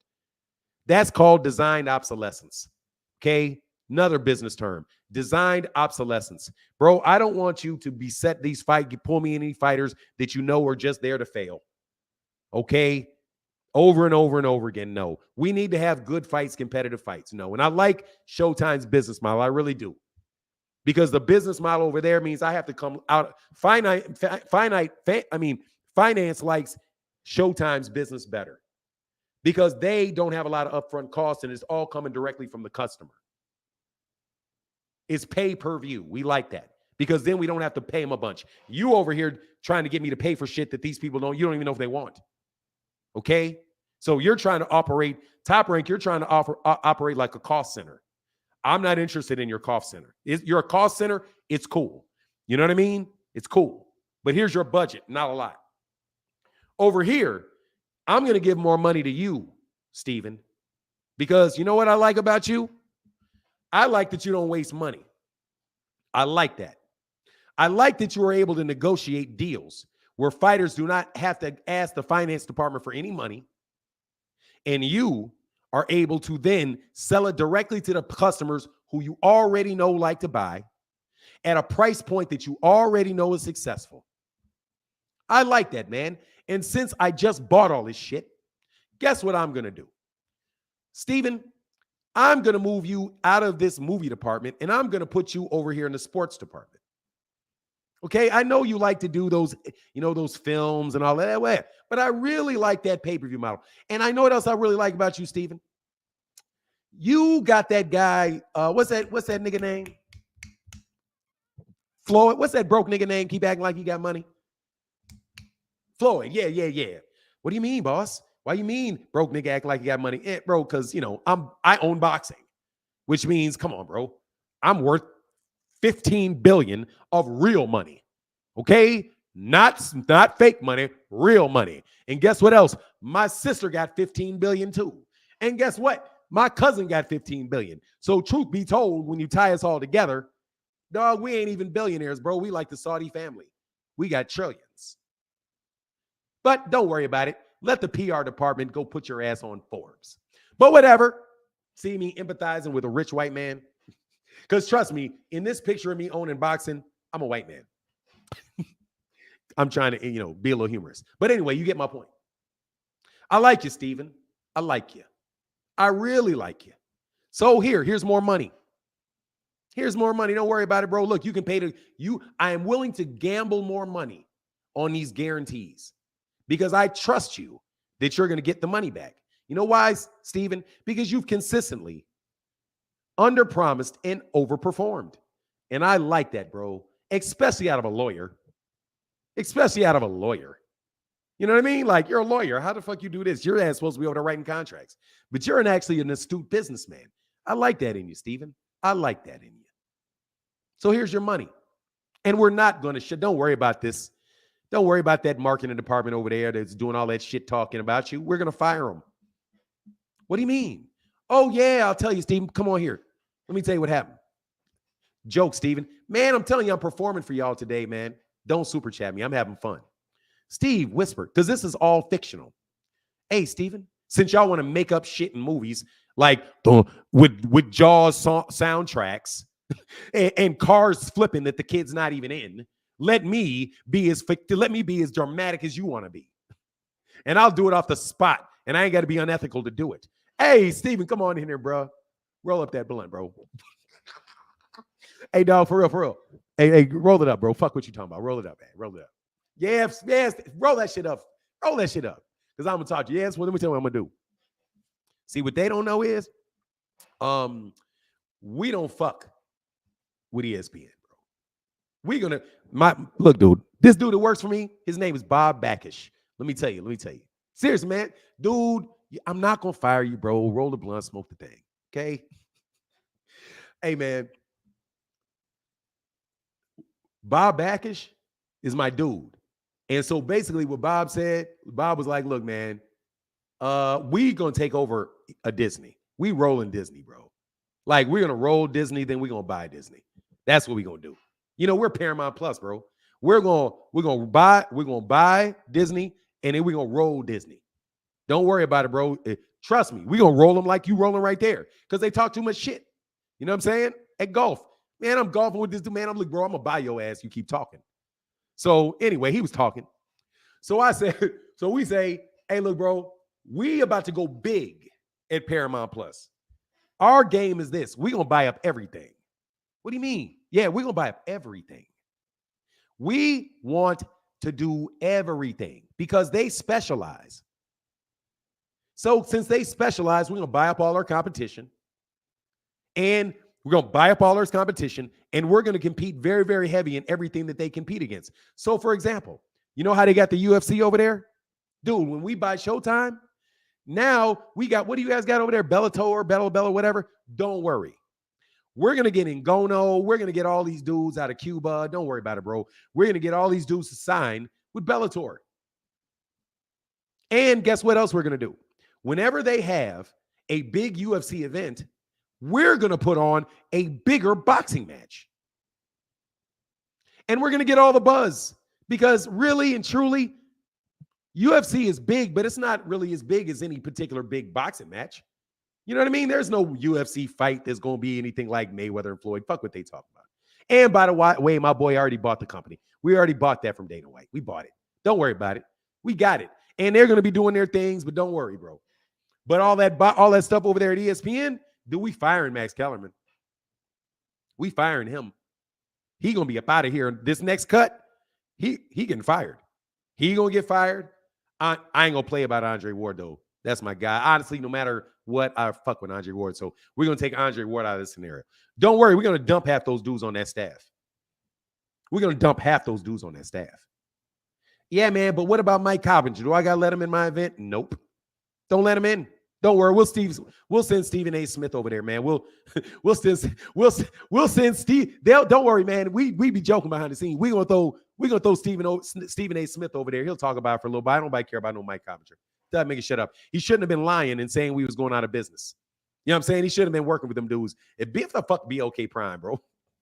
Anyway, man, you get my point, bro. You get my point. So, at the end of the day, dog, you all are pieces of shit. I'm out of my little fun I was having. But at the end of the day, bro, y'all full of a lot of shit. And I'll talk in the chat for a second at the end. But I just wanted to have fun today. Because when I listened to that video that you guys had out there, that you all put out there, man, that shit's so low. It's so low to do that. And you guys play games with people's lives, man. You treat serious illnesses as if it's something to exploit because you got a fight pick right. Now, let's just imagine for a second that we ain't talking about any of that business stuff and we just talking about being a decent human being. Dude, it's a boxing match, man. It's a boxing match. Errol's car accident was a tragedy. And I mean it. The fact, could have been a tragedy. It's actually a story of oh my God, of how good God is when he supports your company. It's really a testimony how great God is. And how, man, if God is with you, like the face of boxing said, you know, Muhammad Ali, the real face of boxing. It's like what he said. God's with me, can't nobody be against me. If God is with me, the greatest mountain will look like an ant to me. That's what that car flip really should be. Where you see a man that could have been dead. But guess what? God had already lifted him out of that thing. And I'm telling you this to anybody. This is not, I don't want no super chats. Don't do it. Don't cash at me. Don't do nothing. Nothing. I ain't doing no videos. I ain't doing shit today.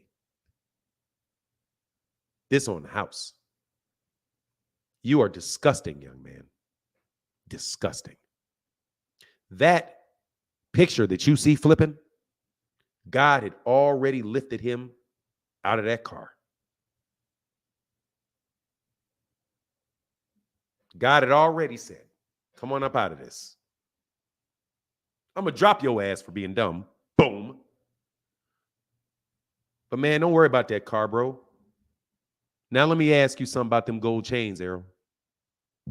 Let me ask you something about that Ferrari. Let me ask about these rappers and all that. What you think's important now, brother? Me or that car? Huh? What you think's more important? Me? Your relationship with me? Or that car? And then understand that everyone has a relationship with me.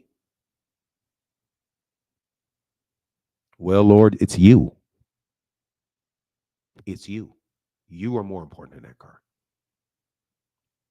You're right, son, because that car wouldn't have saved you from me. Listen to me. That's what that flipping car should say to you. You. That car, I can save you from that car and your mistake.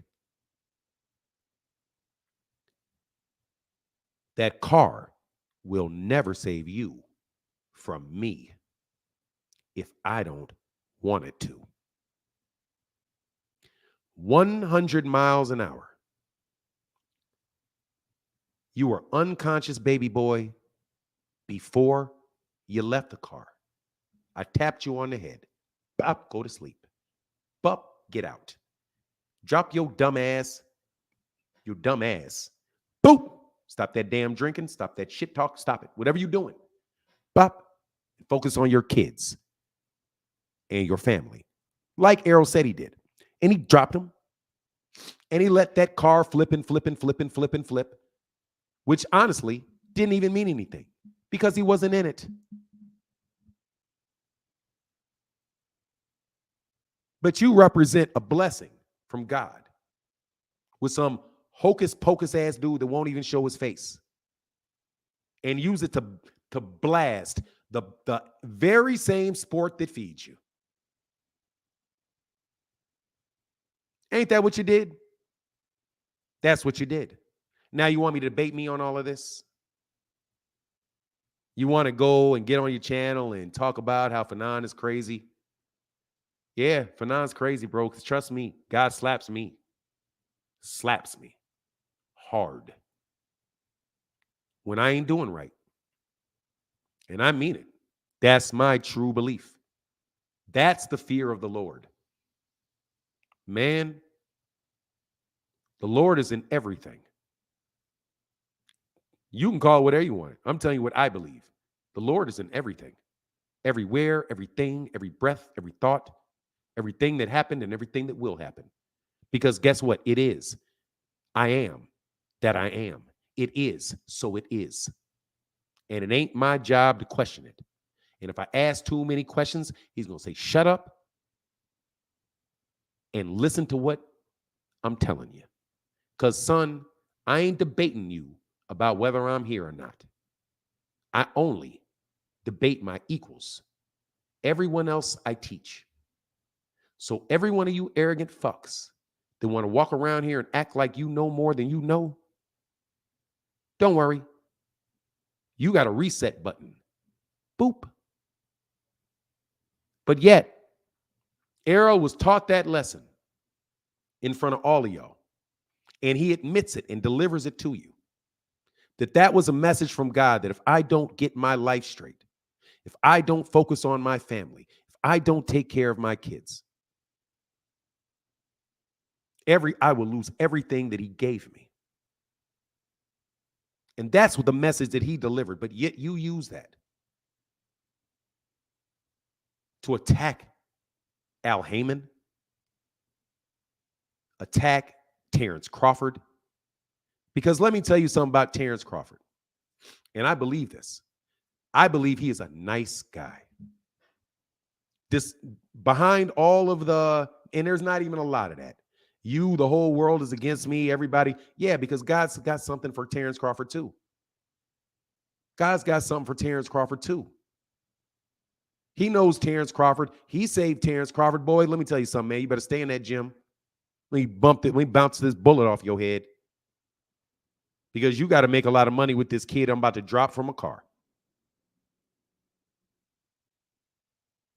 If I'm right in my play, if I'm looking at these guys, that's what I'm thinking. Dang. God bounced a bullet off the top of this man's head who he gave all that talent to, but yet he run around at a fucking crap game with niggas with guns like he's out his mind. Boy, you got something to do. Get your ass back in that gym. Don't act like Terrence was all boxing. If he was all boxing, if he was always in the gym, he wouldn't have played craps and had a bullet bounced off his head. Would he? You always like to brag. Oh, y'all like to brag about how Terrence Crawford got shot in the head, huh? Huh? How about you give respect to what kept him from dying? Because that bullet went in his head, bro, he ain't punching nobody no more. Just like if Errol was in that car, he wasn't punching nobody no more. You tripping. That metal from the top of that car would have shattered that man. He would have broke his spine. He would have broke his neck. He would have broke his arms. He would have been dead as a dead duck. Yeah, he would have. If he was in that car. But he wasn't in that car. So for all y'all that's so big supporters of Terrence Crawford, you're telling me that you believe Terrence Crawford is so money hungry that he knowingly would get in the ring with somebody that he knew had dementia and significant neurological damage?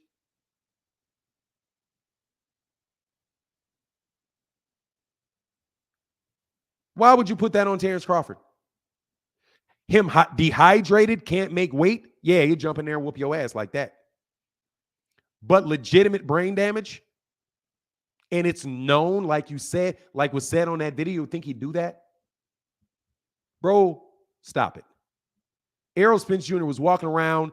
He has slow speech, but he does not have incoherent thoughts at all. He's not incoherent. The things that he's saying are not incoherent. And you guys literally put that out and got everybody sharing it to any and everybody you can on Instagram as well. People wanted to share things with me. I ain't never seen these people on Instagram before in my life, but they want to share it with me. Hey, I just thought you may need to see this.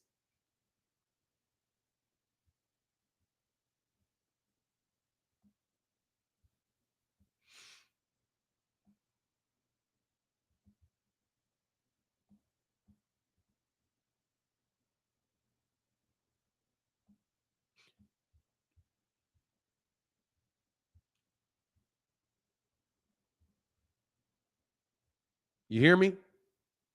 Now, to you people in the comment section, who I'm paying absolutely no attention to whatsoever, all of you bots out there that are without a doubt telling me to stop crying, I'm not crying. I am shaming you because you can be the little smart ass kid in the front of the class, but everybody's listening. Everybody hears it. There are people that Chillville, I ain't even talked to my new bro. Chillville jumped up here. Is like, man, I knew there was something wrong with him going into the ring. Okay. Everybody knows there was something not right about Errol. Without a doubt. That is not unreasonable to say you think something was wrong with him, but to diagnose him and then blame all of the people that made that fight for a choice that Errol Spence Jr. made is reprehensible. Errol Spence Jr. said, I have no excuses, and if I had them, I wouldn't tell you. That seems like a man that knows what you're talking about.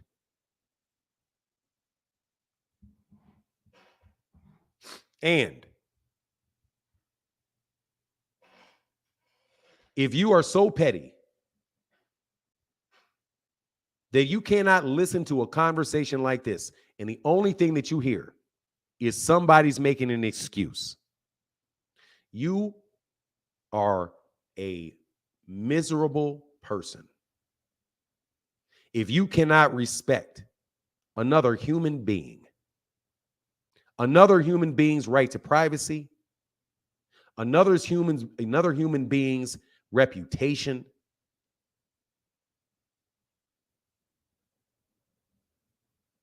over something you know nothing about.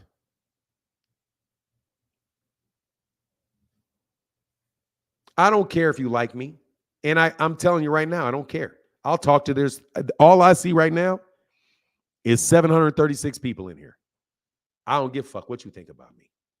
And I'm telling every single solitary one of y'all that ain't real supporters or people I talk on a regular basis. Fanon International Boxing Channel is not going to live like that. I'm not going to do it. We're not going to do it. I'm not going to do it.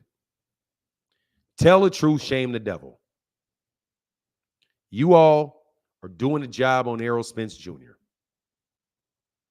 And it's shameful. That was shameful. And I'm going to call it and I'm going to say it because you guys keep sending it to me. So if you want to send it to me, you're going to get a reaction from it.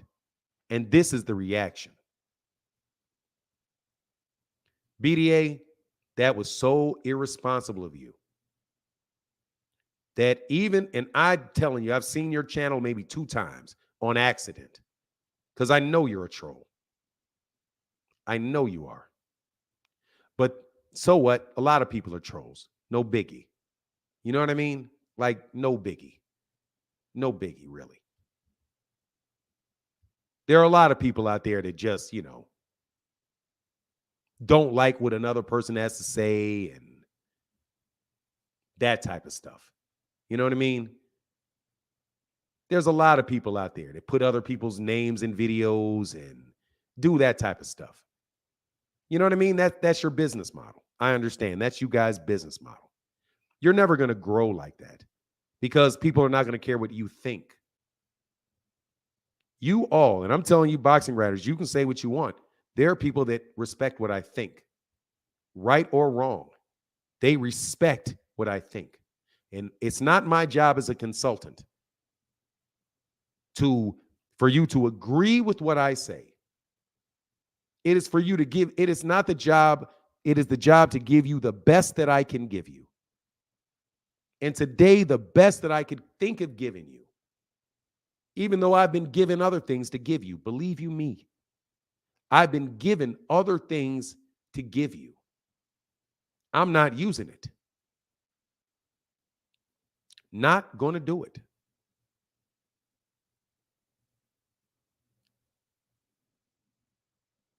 But you all need to live at a better standard, man. Not everything is fair game. Not everything is fair game.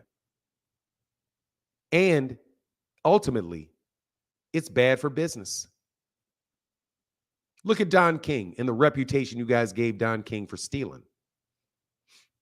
Disgruntled employees gave him for stealing. They ran that man's name in the mud. That man ran it in the mud over people saying he stole money, he did this, he did that. Last time I checked, Larry Holmes ain't got no other job since he boxed. Last time I checked. Now, somebody else can tell me, but last time I checked. Where's your videos for Pritchard Cologne? Was Pritchard Cologne a Don King fighter?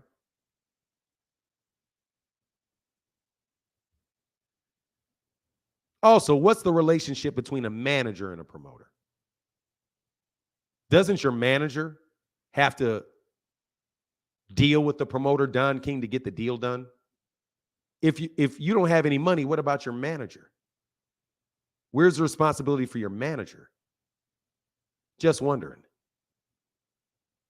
Do you know what Adrian Bronner said who's very, very struggling? Dude, Adrian Bronner would have been broke a long time ago if it wasn't for Al Heyman. You remember when you guys used Adrian Bronner to trash Al Heyman? When Adrian Bronner said, man, I ain't been paid in however many years. And I did a video, bro, and I was like, look, man, come on, dude. Listen to what he said. Obviously, Al Heyman took money, put it in escrow or something like that, and gave it to him when he requested it. And he ran out of money because Adrian Bronner spent all the money. That's Adrian Bronner, but you used it to attack Al Heyman, a man, once again, that has never said a word to you in his life. And I highly doubt that he would have had the successful career that he's had in multiple industries if he was just some crook. Like you claim he is. An immoral crook. Now, how is that any different than what you said about Don King? For the trolls that don't know, let's take the conversation somewhere you can't go. Isn't what they say about Al Heyman the same thing they said about Don King? Isn't it? It is. And why? Because he's not with the establishment. He's competing against Bob Arum. And again, I said, I respect Bob Arum. But Bob Arum specifically put the Guillermo Rigondeaux and Lomachenko on a weekend where the Boxing Writers Association of America could all be there to enjoy it. It was like a big party for them. Wasn't it? You know what Don King is doing? He ain't doing that. He ain't doing that. Don King gonna give you a big fight card with a lot of good fights on it and get people to show up and buy tickets. Bob Arum is going to try to find a way to cut a deal with somebody where he ain't got to sell any tickets. And he doesn't have to do any pay-per-views. Just give me the money off the budget. And that way I can afford to buy a bunch of Eastern Europeans that you can put out there as shoulder programming for the other work you're doing. Don't worry, we'll downsize boxing. Don King tried to upsize boxing. Bob Arum downsized it by working off people's budgets. Now tell me I'm lying about that. Tell me I'm crying about that. Tell me I'm lying and crying about that. Dude, I'm on hour 3 of this lecture. And I'm taking a day off. Man, this is like talking to people. Dude, this is so fun. This is like talking like ain't nobody in the room, bro. Really. I'm sorry to everybody whose comments I didn't read today. I apologize for this subject matter, which may not be that fun to listen to or any of that. But I was not for a second going to allow any of you trolls to even talk to me because you're not worth it. You can take your bots and shove it up your backside. And I mean it. And I'll talk to this 300 people in here. And that's more people that will listen to you ever.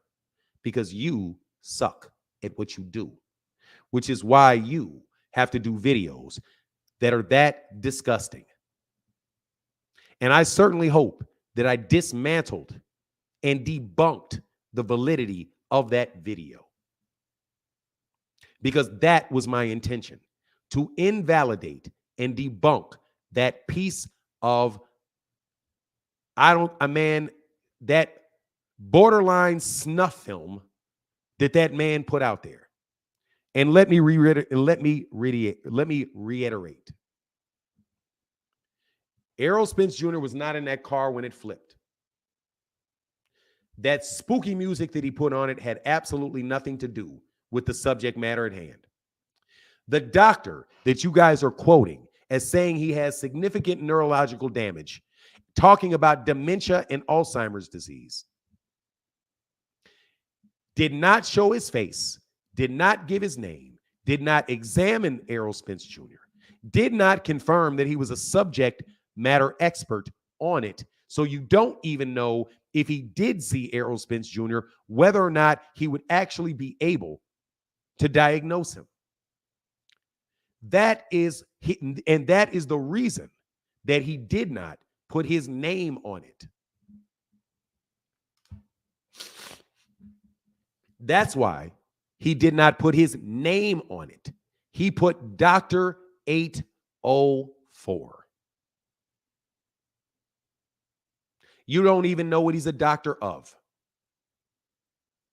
It was nothing but irresponsible speculation featured on a channel that put it there for sensational reasons and to attack a group of people that they have been attacking on a consistent basis for years. And now all kind of people are running around because they purposely and underhandedly tried to diminish the product, the value of the product. Didn't they? Didn't they? Miguel Cotto got beat by Antonio Margarito literally with loaded gloves. And nobody did that shit to him. Nobody did that to Bob Arum when he's had multiple fighters, from my understanding, get in the ring and get caught over the years with loaded gloves. I have yet to hear anybody throw Bob Arum under the bus for that. I've yet to hear it. And this has happened since the 1980s. hasn't it? I've heard that he has been raided by the FBI on multiple occasions. I never heard that man called a crook. Never.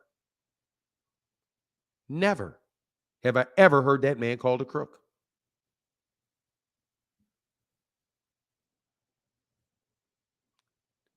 Al Heyman, on the other hand, is an incompetent, going out of business, ducking Errol Spence Jr., holding his fighters back, despite being responsible for almost every major pay-per-view that has taken place in boxing for the last,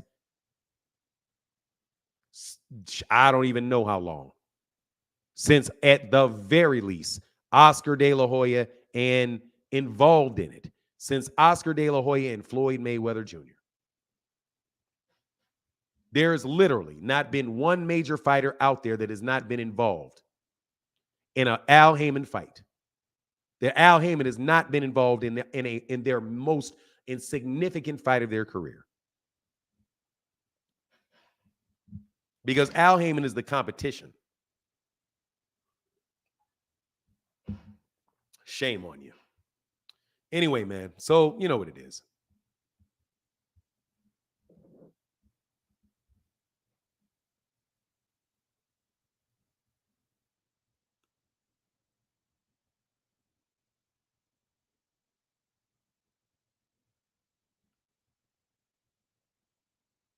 Anyway, bro. It is what it is, bro. Nobody said his gloves were loaded. I believe the doctor. You are an idiot that you believe that doctor. You don't even know what he's a doctor of, bro. It's not obvious. There's absolutely nothing obvious about a medical diagnosis. There's nothing obvious about a medical diagnosis, bro.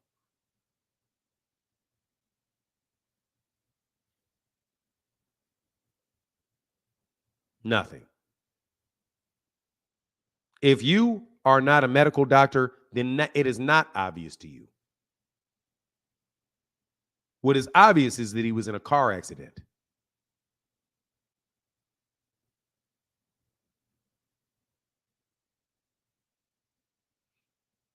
That is. Rick Timms, I know you're not talking to me, bro, but whatever criticism came from Bud Crawford, brother, that is, and I'm sure you're not doing this. There's no excuse for that. Bud Crawford has never had anybody do or say anything to him that these people just did to Errol Spence Jr.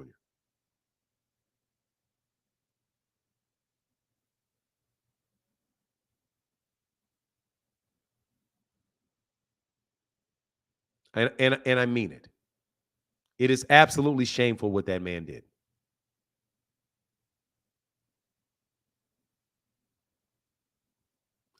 That's all I can say, bro. That's all I can say. And I'm just probably just going to enjoy the rest of my day, bro. For real. Like, man, dude, it's he who greets with fire, man. I don't want to assign what I know to people, but I know this, bro. That Errol is a human being, bro. Terrence Crawford's a human being, man. And at a certain time, bro, we all family, man. We're all family. You know what I mean? Like, everything that I've said, like, take Devin Haney, for example. Take Devin Haney, for example. Bro, I like that kid, bro. I know you and we argue about the fights and all of this, man. But, bro, if Devin Haney was in some serious problem, bro, I would never do that to him. Because despite the fact that I know their camp doesn't like what I have to say about boxing, when my son was sick and I put a little tweet out, bro, Devin Haney responded to that. That is a good human being. He's a good human being. And there's a reason why BFTB likes him. And 78 Sports TV likes him. And these other people like him. There's a reason for that. Just like Bud, bro. There's so many people that like Bud, really like him as a person, support him as a person. You know what I mean? I don't have to get along with him for me to recognize that there's real value in him.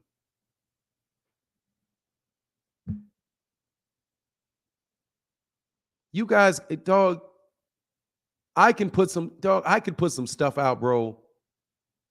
If I just wanted to be just a miserable human being, if I just wanted to be a miserable human being, man, I'm telling you, I promise you, that's why I told you about that story, bro, about why I didn't want to be a prosecutor. Because, dude, I don't want to do that. I don't want to do that to people.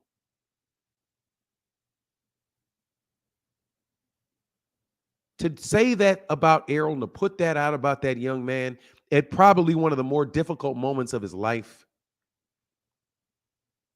is just so underhand. It's just so, it's like it's like what I said about like when the person took that picture of me and my daughter and literally put ominous, he put all this ominous, what do you call it? I'm sorry.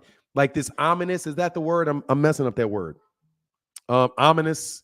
Maybe it is ominous and it just doesn't sound right, but he put this spooky, like scary horror movie music underneath it and pictures of me kissing my daughter on the cheek and made it and presented it in a way as if I was molesting my daughter. You know what I mean? Like, dude, that's the one time, bro, if I could have found that dude, man, dog, if I could have, dude, and you, if you listening, if I could have found you when you did that,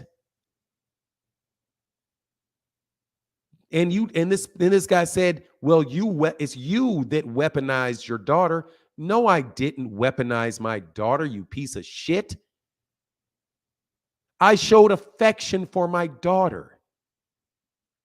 She's the love of my life. And I kissed her on the cheek, and this person used it.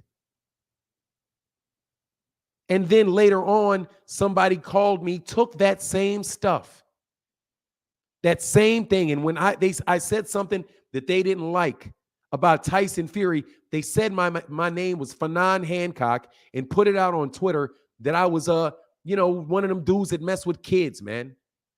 Of which there's nothing lower on the planet. There's nothing lower on the planet than that. So when you do what you do, man, when you set on that screen, and I'm telling you, I know how the screen looks, bro. When you got a little audio track, you got a video track, you got a little excerpt on top with the picture, and you loop the picture, and then you sync the audio to the music, and then you affect the volume, and then you cut it, you put the intro, you put the transitions in, and then you put your thumbnail, you go to another application, you put your thumbnail up, and then you review it, and you're like, ooh, this is powerful. The music is moving. That. You did that with intent to capitalize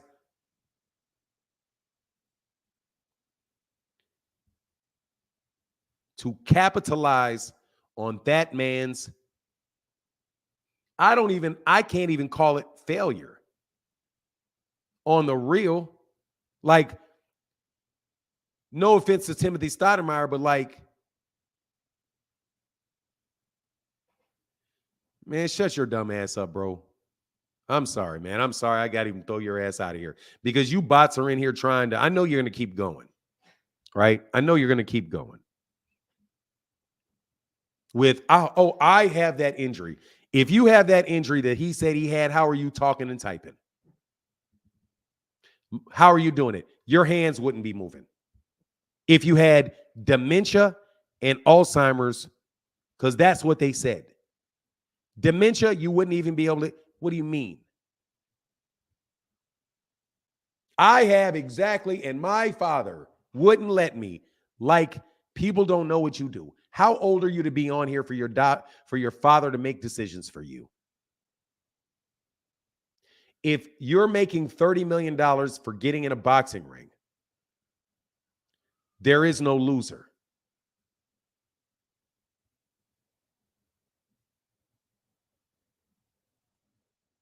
It was a competition. That's why they hug. And they say, man, we did this dance for these people, man. You won, brother. Hey, man, congratulations, bro. Congratulations, man. We're going to run it back. We're going to do it again. Why are we going to do it again? Hey, man, shit, you know what it is. We got $20 million on the table, bro. Yeah, man, we're going to run it back again. Yeah, I'll see you. I just hope you'll take it at 154, bro. Hopefully we can take it at 154 because I'll feel a little bit more fresh, bro. You know, I get my weight all the way up, bro. Congratulations to you. There you go. This is not Bud's team with this. This is not Bomac. Bomac talks shit. That's it. He talks shit. That's it. He talks shit. He does his job. Bernie the Boxer talks shit. He does his job. Terrence Crawford talks shit. He does his job. Derek James talks shit. He did his job. This is crazy to me. This is crazy to me. And that's saying a lot because I'm crazy. So that's crazy to me. And I'm telling you, bro, I straight up lost a friend last night. I'm telling you, brother. And if you're listening, dog, I don't fuck with you no more. I lost a friend last night. Personal story, bro. I lost a friend last night. Because you show who you are in circumstances like this.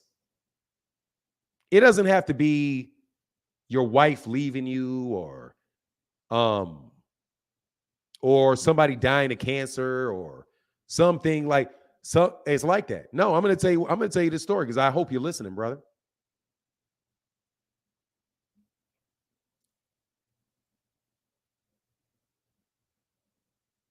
You can't act any different in one situation than you are in another. If you are not trustworthy in one thing, you are not trustworthy in anything. If a person will steal from somebody else, they will steal from you.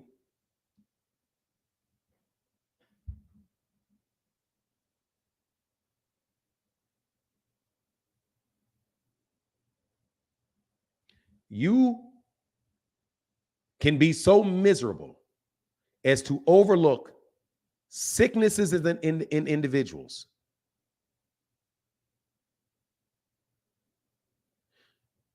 Goes both ways. Sicknesses of individuals. When they're in a ring, if they say for example, Errol said, look, man, I lost that shit because I broke my leg. I had a fractured leg in training camp. And I couldn't make it because I had a fractured leg. But you can look at this man and say, no, no, no, no, no. You don't get to say that. You got in the ring. I don't care that was the case. Right? You're just that. When you yourself in your own life, and I know this, have been forgiven for things that everybody know your ass did.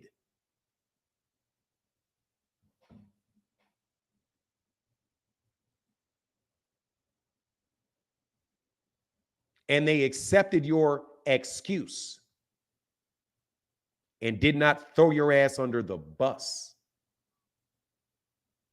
So if you are not able to do that for someone else in a small circumstance, you're not going to do it for them in a big one. And flip it to the other side. If you would take somebody's misfortune and blast it all over the place in a way that is way more sensational than it needs to be, you will do that to somebody in your personal life as well. If you are hardworking at work and you are trustworthy at work, more than likely you're trustworthy at home. If you are not trustworthy at home, bro, you're not going to be trustworthy at work. Because when it comes down to it, you're going to flip.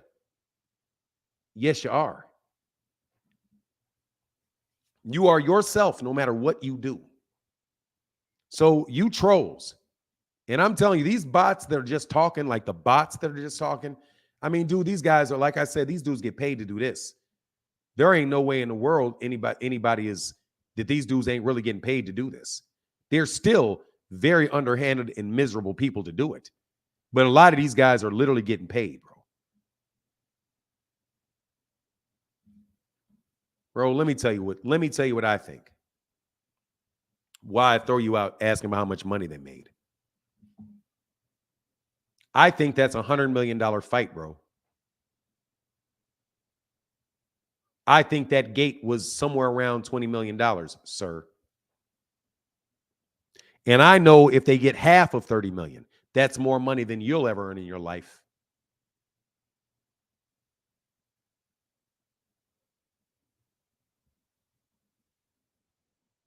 Right?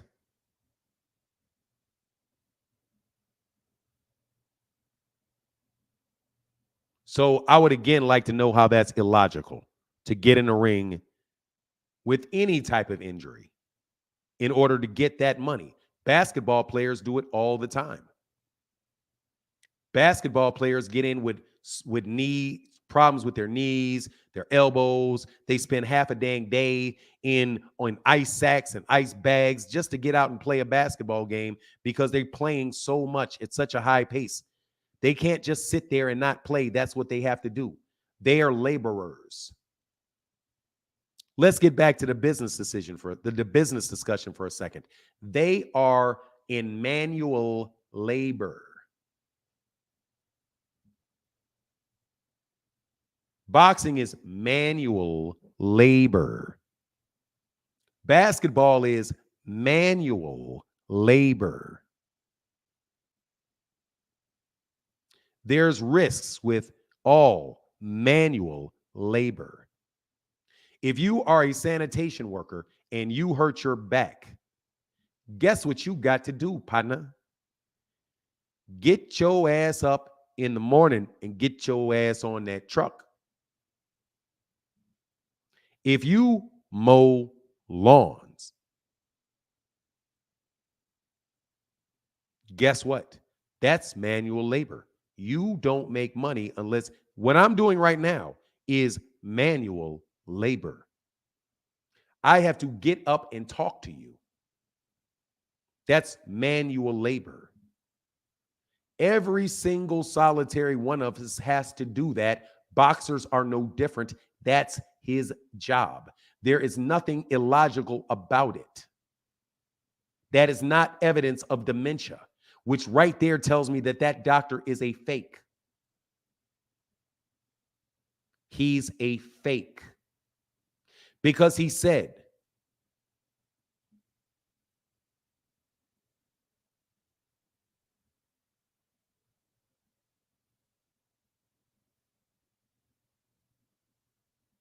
because the doctor said, the doctor, which we don't know what he's a doctor of, don't know what he's a doctor of, said that the fact that he decided to take, that Muhammad Ali decided to take a fight with Larry Holmes was evidence of diminished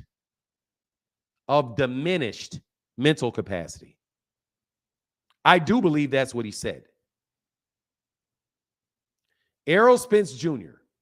getting in a boxing ring to do the only thing that he does that is going to pull in that type of money to pay his bills, because you niggas and not picking him up off the street if he's home, decided to take the biggest fight that has been taking place all century, damn near, top 4 fights of all of this century, and he's center to it and can get paid in it, that it was illogical for him to do it. I wonder if the doctor knows what his circumstances are. Do you know his financial circumstances, Dr. 804? I don't think you do.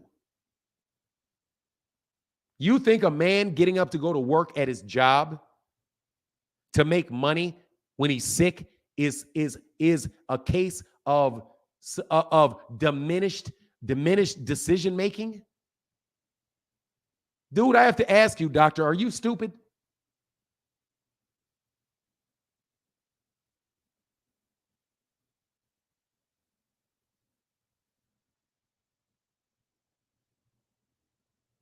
Are you stupid? Do you have diminished capacity? I wonder. Because I have something for you. Read this. Let's go to this because this is psychiatric. I forgot to do this. I have to do something for you too. Just so you guys know, bro. And thank you guys for not super chatting today. Thank you for not cash apping today. Something is speaking to me, telling me not to collect no money off this. And trust you me, it hurts me. Believe it. But anyway, oh, I'm sorry. I didn't mean to go off camera. Let me share something for you. Just so some of y'all need proof that this dude is highly suspect. Highly, highly suspect. The doctor you want to believe. Let me show you something that to me demonstrates that he is highly suspect. Just so you know.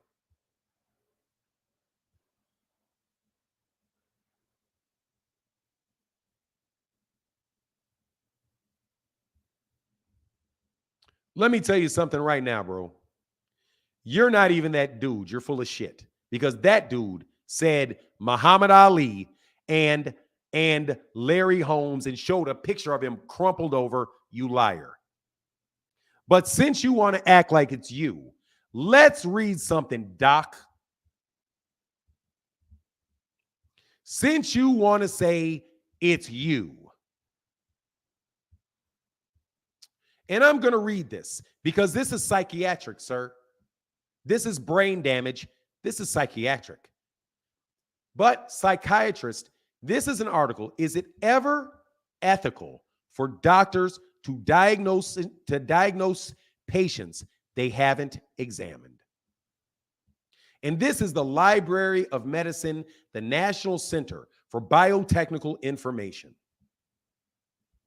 Psychiatrists should never provide professional opinions in the media about public figures they have not personally examined, the American Psychiatric Association reiterated in a statement. The association was reminding members about what is known of the Goldwater Rule. The guideline penned in 1973 that after more than 1,000 psychiatrists went public with views about U.S. presidential candidate Barry Goldwater's fitness to hold office, calling him, among other things, a dangerous lunatic. You or doctor are going to get fried. Despite the long-standing principle, however, many professionals have continued to weigh in over the years, particularly on the health of presidents. Richard Nixon declared paranoid. Ronald Reagan was diagnosed from afar with Alzheimer's disease. Bill Clinton was proclaimed a narcissist. More recent cardiologists had a field day with Donald Trump's cholesterol levels, belly fat, and whatever the rest that is. And at what point, if ever, should doctors go public with their from a distance diagnoses, and are psychiatrists unique, or all doctors bound by the same covenant, and what are the potential harms?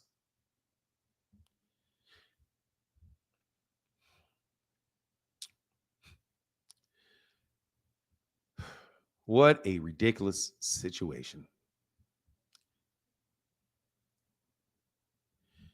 The idea of duty to warn.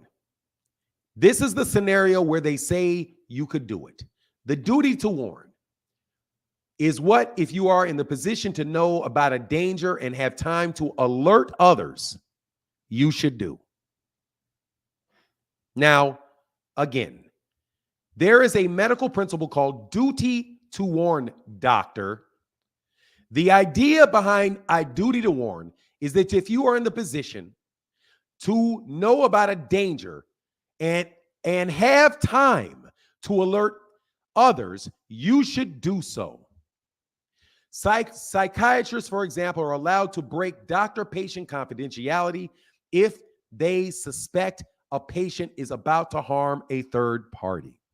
Now, let me explain this to you, the guy that is acting like you are a doctor. You are more than able to show your face and your credentials. However, you are not warning anybody in that statement. You did not warn anyone. Let me repeat. It is the Goldwater rule for doctors to not diagnose people to the media. That is an ethical issue with a doctor. But you covered that, didn't you, fella? Because you didn't say your name, nor did you show your face. But it is not ethically, it's not ethical to do a public diagnosis of a public official to a public figure unless what? You have a duty to warn.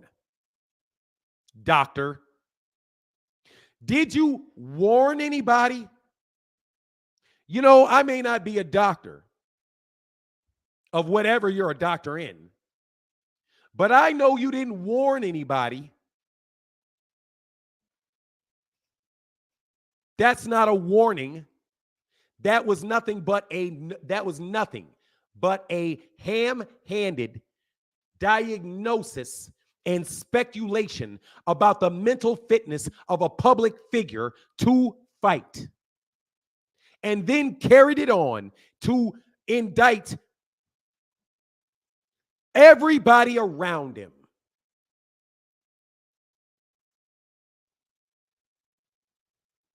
Wasn't it?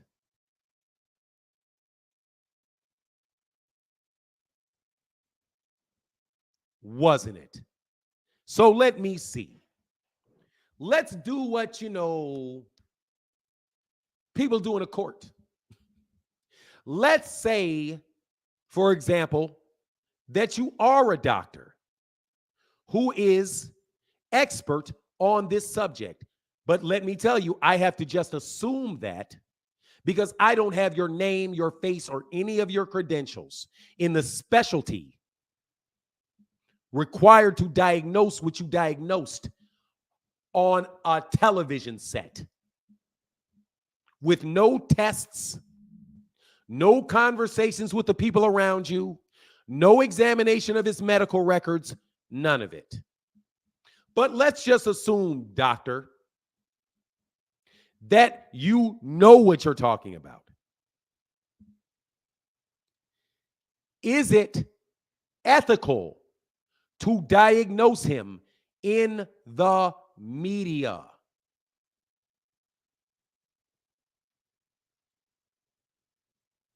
Well, according to the Goldwater rule, it's not ethical to do that, which is why I called you a piece of shit, because that's not ethical, even if you're right. Because guess what? I don't know if you're right or not, because I am not a doctor in that specific area that has an opportunity to examine him. And neither are you. Are you? Now, if you like to give your name, your place of business, I'll be more than happy to know your name, see your face, know where you work, so I can send that video to your boss. Bitch, you ain't never going to do it.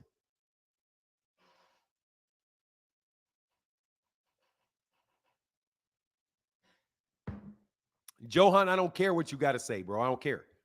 I'm not challenging anybody to analyze and compare on something that you're not qualified to compare. You are not a medical doctor. None of you are. If you are a medical doctor, then you do it. And when you do it, you keep your mouth shut. I know doctors that told me that, hey, bro, is my Manny Pacquiao on steroids? Oh, yeah, for sure. Without a doubt. There's no way his body would look like that if it wasn't. But guess what they're not going to do? They're not going to get on TV and diagnose him because it's unethical. Because it's unethical. Do you know who else you could do that to? You can do that. Let me tell you all the other people that you could probably do that to. Since you want to do that to people, I bet you can do it to Gervonta Davis. I bet you can do it to Adrian Broner. I bet you can do it to Canelo Alvarez. I bet you can do it to Deontay Wilder. I bet you can do it to Tyson Fury. I bet you can do it to 300 other people that get punched in the head for a living. Oh my God, somebody that gets punched in their head for a living has slow speech. Oh my God, what amazing. How do you know? Who knew?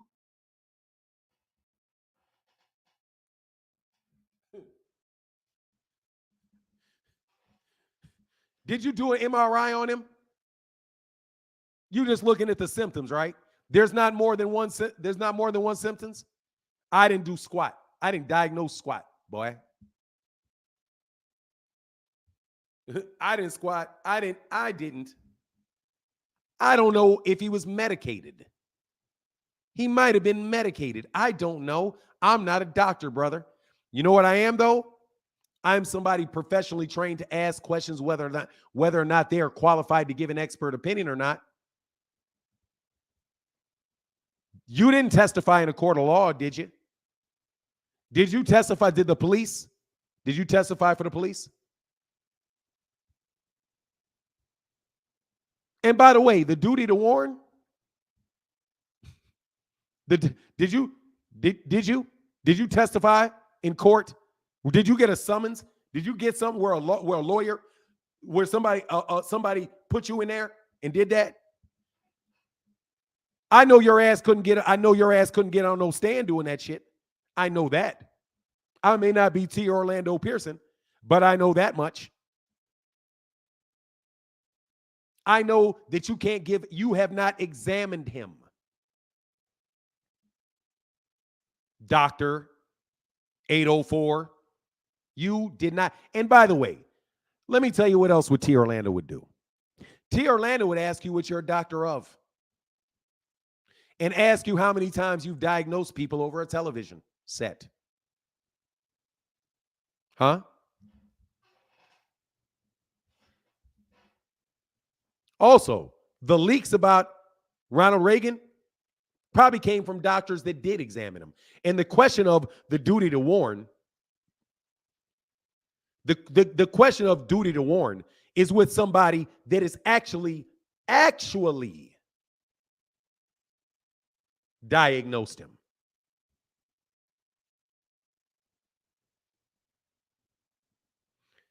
Dog, I ain't saying that. That 805, 806, I don't give a shit.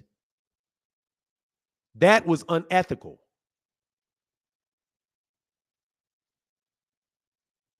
Nah, bro. No, bro. You should. That is the media. That is the media. It's unethical. That is the media. Somebody asks a doctor for his opinion about the diagnosis of somebody else. That is still the media. It's still the media. He was asked for an interview to give his opinion on the status of Errol Spence Jr. and what he saw as a doctor. That is media. That is what they talked about in this rule right here, the Goldwater rule. That is what they're talking about. That is absolutely what they're talking about right here. Right here. You are not supposed to do it. Is it ethical for doctors to diagnose patients they haven't have not examined? Psychiatrists should never, and this is specifically about psychiatry, but it's going to apply to everybody else. Psychiatrists should never provide professional opinions in the media about public figures they have not personally witnessed, the American Psychiatric Association reiterated in the statement. The association was reminding members of what is known as the Goldwater Rule. The guideline was penned in 1973 after more than 1,000 psychiatrists went public with views about U.S. President candidate Barry Goldwater's fitness to hold office, calling him, among other things, a dangerous lunatic.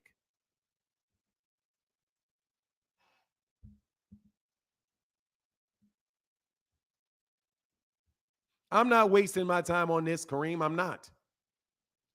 This is a very good use of my time. You know, kind of. But it is what it is, bro. I'm wasted on it, bro. Me. But I just want to let every one of you guys know, bro. Dog, you guys are sick for that.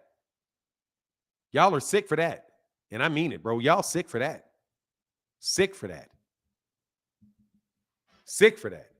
And Dr. 804, bro, you can come on my show anytime you want as long as you're willing to provide your name and your face. As long as you're willing to tell me your name, show me your credentials. Show me them. Because my doctor, my wife, I'm going to say this again, and I told y'all before, my wife is a doctor. And she works with people with dementia and Alzheimer's. She does.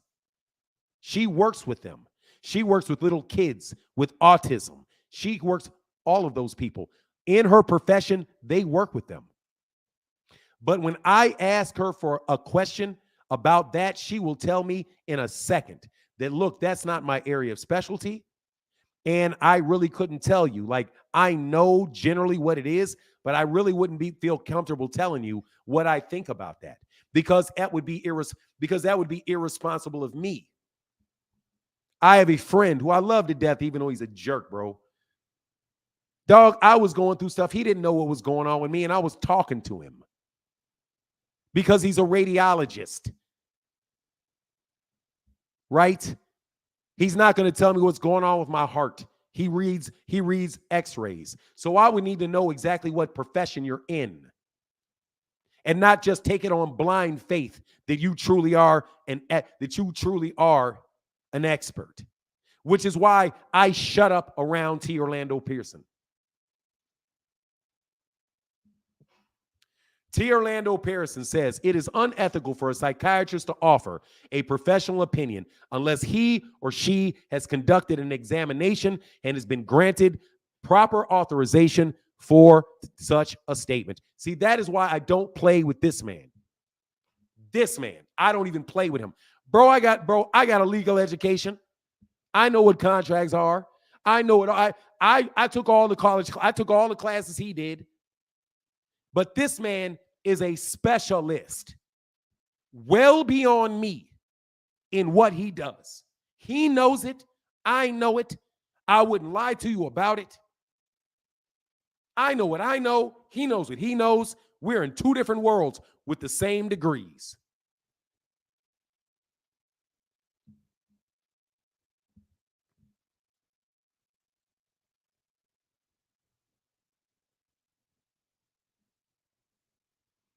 Will I snitch on the doc? Yes. In a fucking heartbeat, I'll snitch on his ass.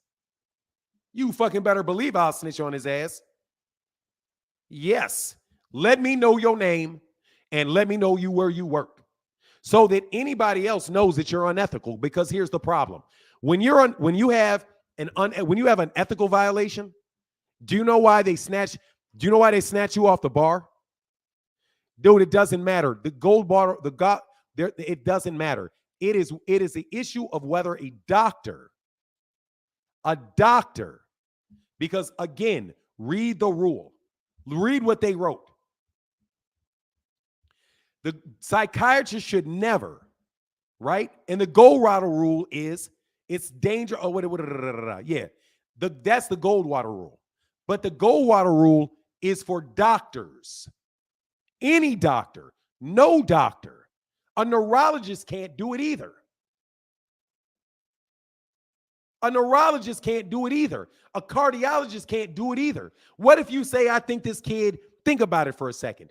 What if a cardiologist jumped out on television and said, I think that this man, his 6'9.5", look at the way his chest is. You know, that's consistent with that heart defect that killed Flo Hyman. Simmons versus Chicago. See, this dude is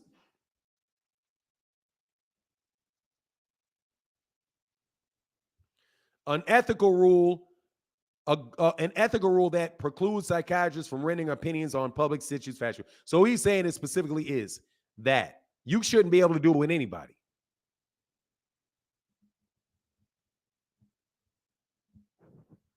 I'm going to try to tell you. Basically, yeah, dog, don't, hey, dog, seriously, man, this motherfucker here is nice. He said, basically, medical providers can diagnose without examination. It's a bad practice. Oh, cannot. You say cannot. Basically, thank you, brother. Basically, medical providers cannot diagnose without examinations. It's a bad practice. Thank you. All I'm trying to tell you is it's unethical, bro. Illegal and unethical is something different, bro. But you can get disbarred for ethics. You can lose your license for ethical violations. Don't think you can't. Because T. Orlando is barred in the state of Georgia.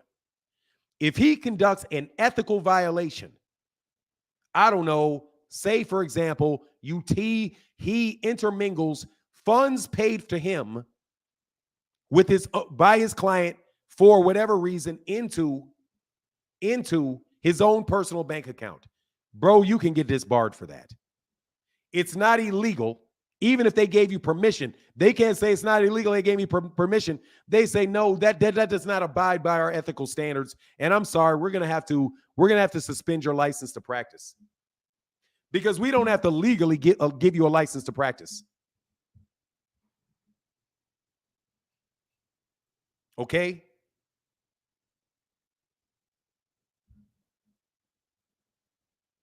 People may do it, but it's unethical. And then let me tell you why it's unethical. It's unethical, doctor, because of what the person you spoke to did with it.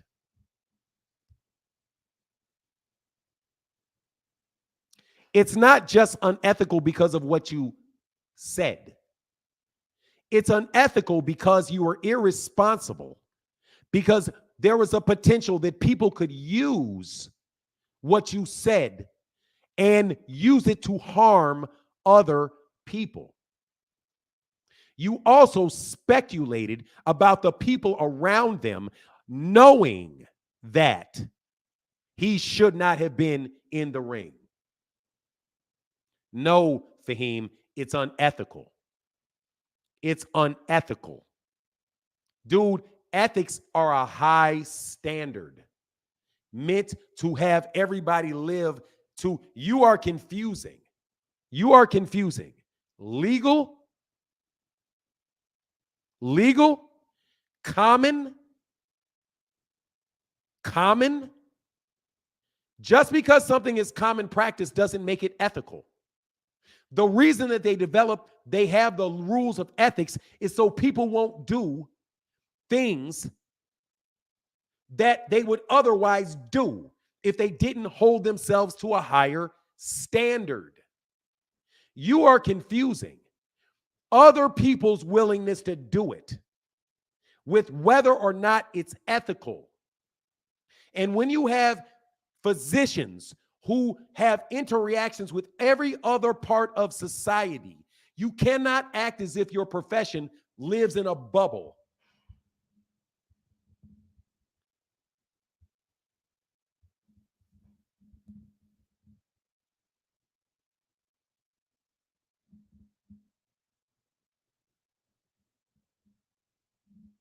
Do you understand? If you don't understand, take some time and think about it. Take some time and think about it. If you saw a baby, watch this. If you saw a baby in a crib in the middle of a sidewalk,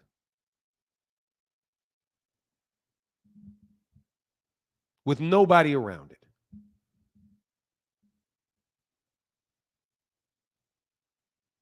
what would you do? What are you legally required to do? And what would you do?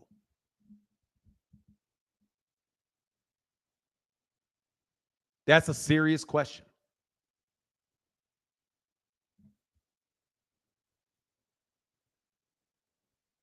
I'm asking that question.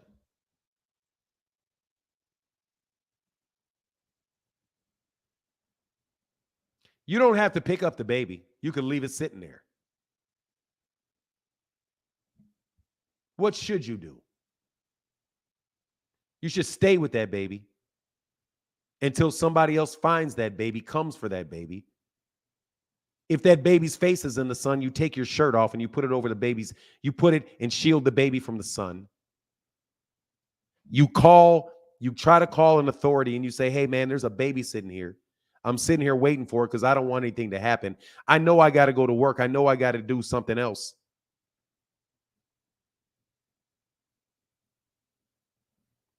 That's ethical or immoral. That's, you know what I mean? Or it's illegal to kick it over and just let the baby fall out. And right? That's illegal. Steal the baby and run out of the country. That's illegal. There are things you can't do, but what should you do? Like Carly Smuller did, yeah. You funny, bro. You see what I'm saying? We're having a grown man conversation here today. And the grown man conversation for me is this. Errol Spence Jr. does not deserve to be diagnosed on television by somebody that has never met him.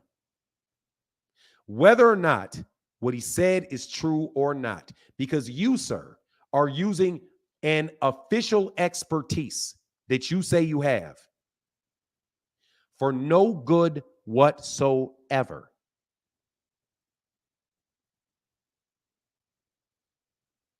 If you thought that, you should have called the Nevada State Athletic Commission before the fight took place and said, look, from what I see, you should call off this fight. It should never take place. I am telling the people they can do something about it. Right? It's in the baby scenario. Your job is not to go to your house, let the baby sit there and be like, hey, well, you know, I know that baby gonna die. What a shame. Let me talk about it on TV after they find them. Oh, yeah, I saw the baby in the street. But, you know, such a shame. I knew it the whole time. I knew the baby was going to die in the sun, but now I'm telling you after the fact. Right? That's what you're doing. And you allow a troll to sensationalize it and flip a car a million times and grotesque images of him. And by the way, the guy doesn't even like Errol Spence at all, from my understanding. Duty to inform, hey, man, do you? I could have lied. I know, I just saw the crib there. I didn't see the baby. Whatever. Please, man. If you ain't got a duty to help them, you ain't got a duty to tell the truth when they ask you. You get my point, though. You got my point. No, bro, you're not supposed to diagnose people on any because now you got all kind of people looking at Errol Spence like he's got dementia. Also, those people don't have the ability to discern exactly what it is you're saying. They hear dementia. They hear significant neurological damage. Should not have made that fight. The doctors are, what did you call, ethically fluid? I think that's what you call. So even the doctors around, even though they examined him and you didn't, you literally threw trained medical physicians in Nevada under the bus over somebody that you didn't even examine, and an expertise that you may not even have, from what I know, because you didn't provide it and were really suspect. Oh, we work generally with people with dementia and Alzheimer's in the city, all of that.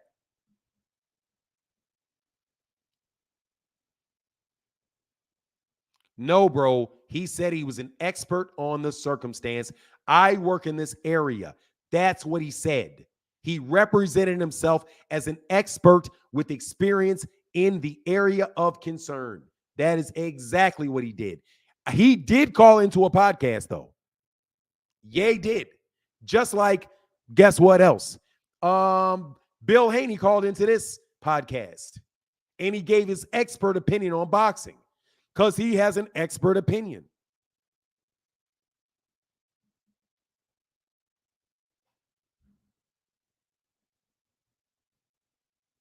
And it's, I mean, dude, he could be right and he would still be wrong.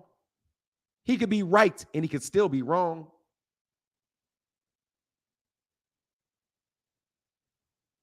You could be right and you're still wrong for doing it. My dude, I got a family member getting a divorce. I'm not giving her any legal advice on that. It'd be unethical for me to do that because I don't know what the fuck I'm talking about. In the state of Texas, it's all you can do is push him to somebody else. Bro, Fahim, dog, you got to stop. You got to stop. You got to stop. He represented himself. You don't have to call yourself an expert to claim that you're expert.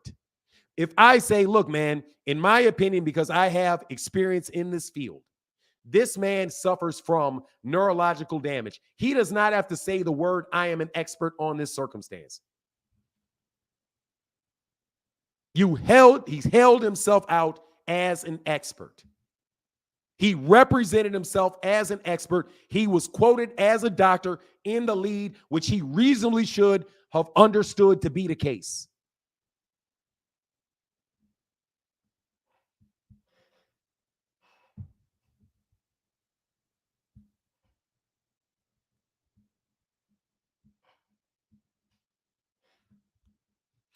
T. Orlando said, in court, expert witnesses don't say, I am an expert.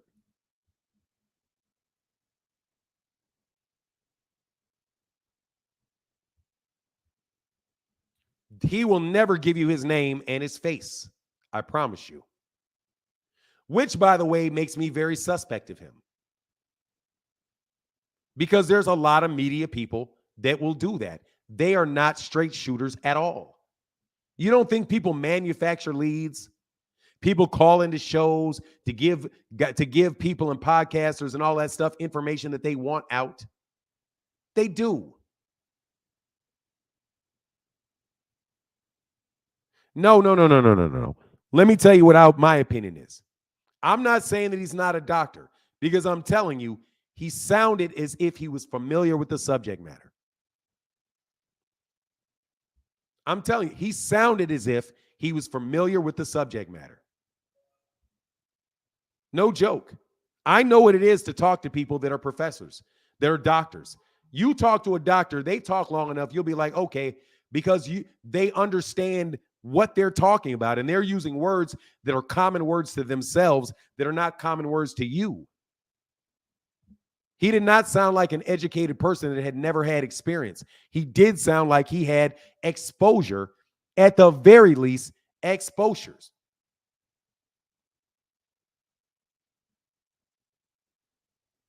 There are no pay-per-view numbers.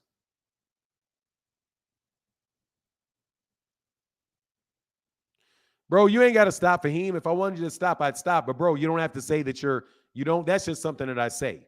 You don't have to be an expert to hold yourself out as an expert. Really. Really?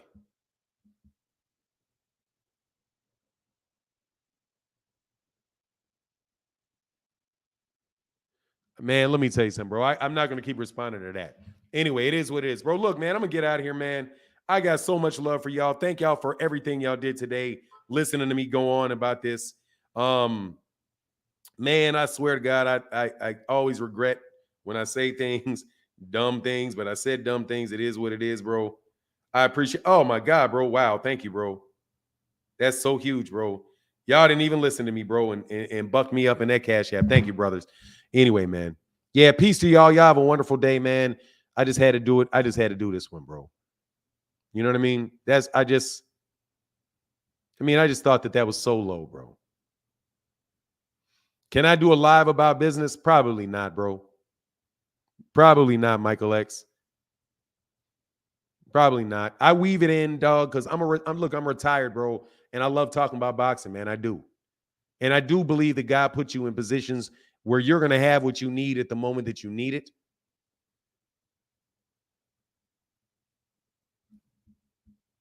I'm not butthurt at all, bro.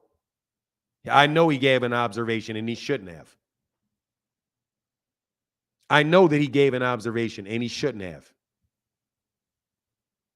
He shouldn't have. He shouldn't have. How would you feel if some lawyer jumped up and he's talking to the media and he just starts saying what the police have on you, he suspects. Oh, they wouldn't have arrested him if he had not done X 1, 2, 3, 4, 5. And as a consequence, bro, my opinion is I think he's guilty. You wouldn't like that, would you? Oh, it's always respect, Fahim Sator. It's always respect, bro. It's nothing but respect, bro. You know what I mean?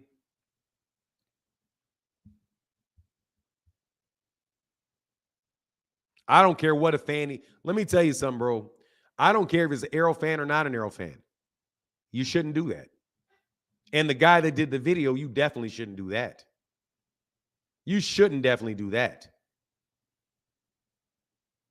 But again, if you give that to somebody, you have to know somebody is going to can use that in a way that you may not want it used.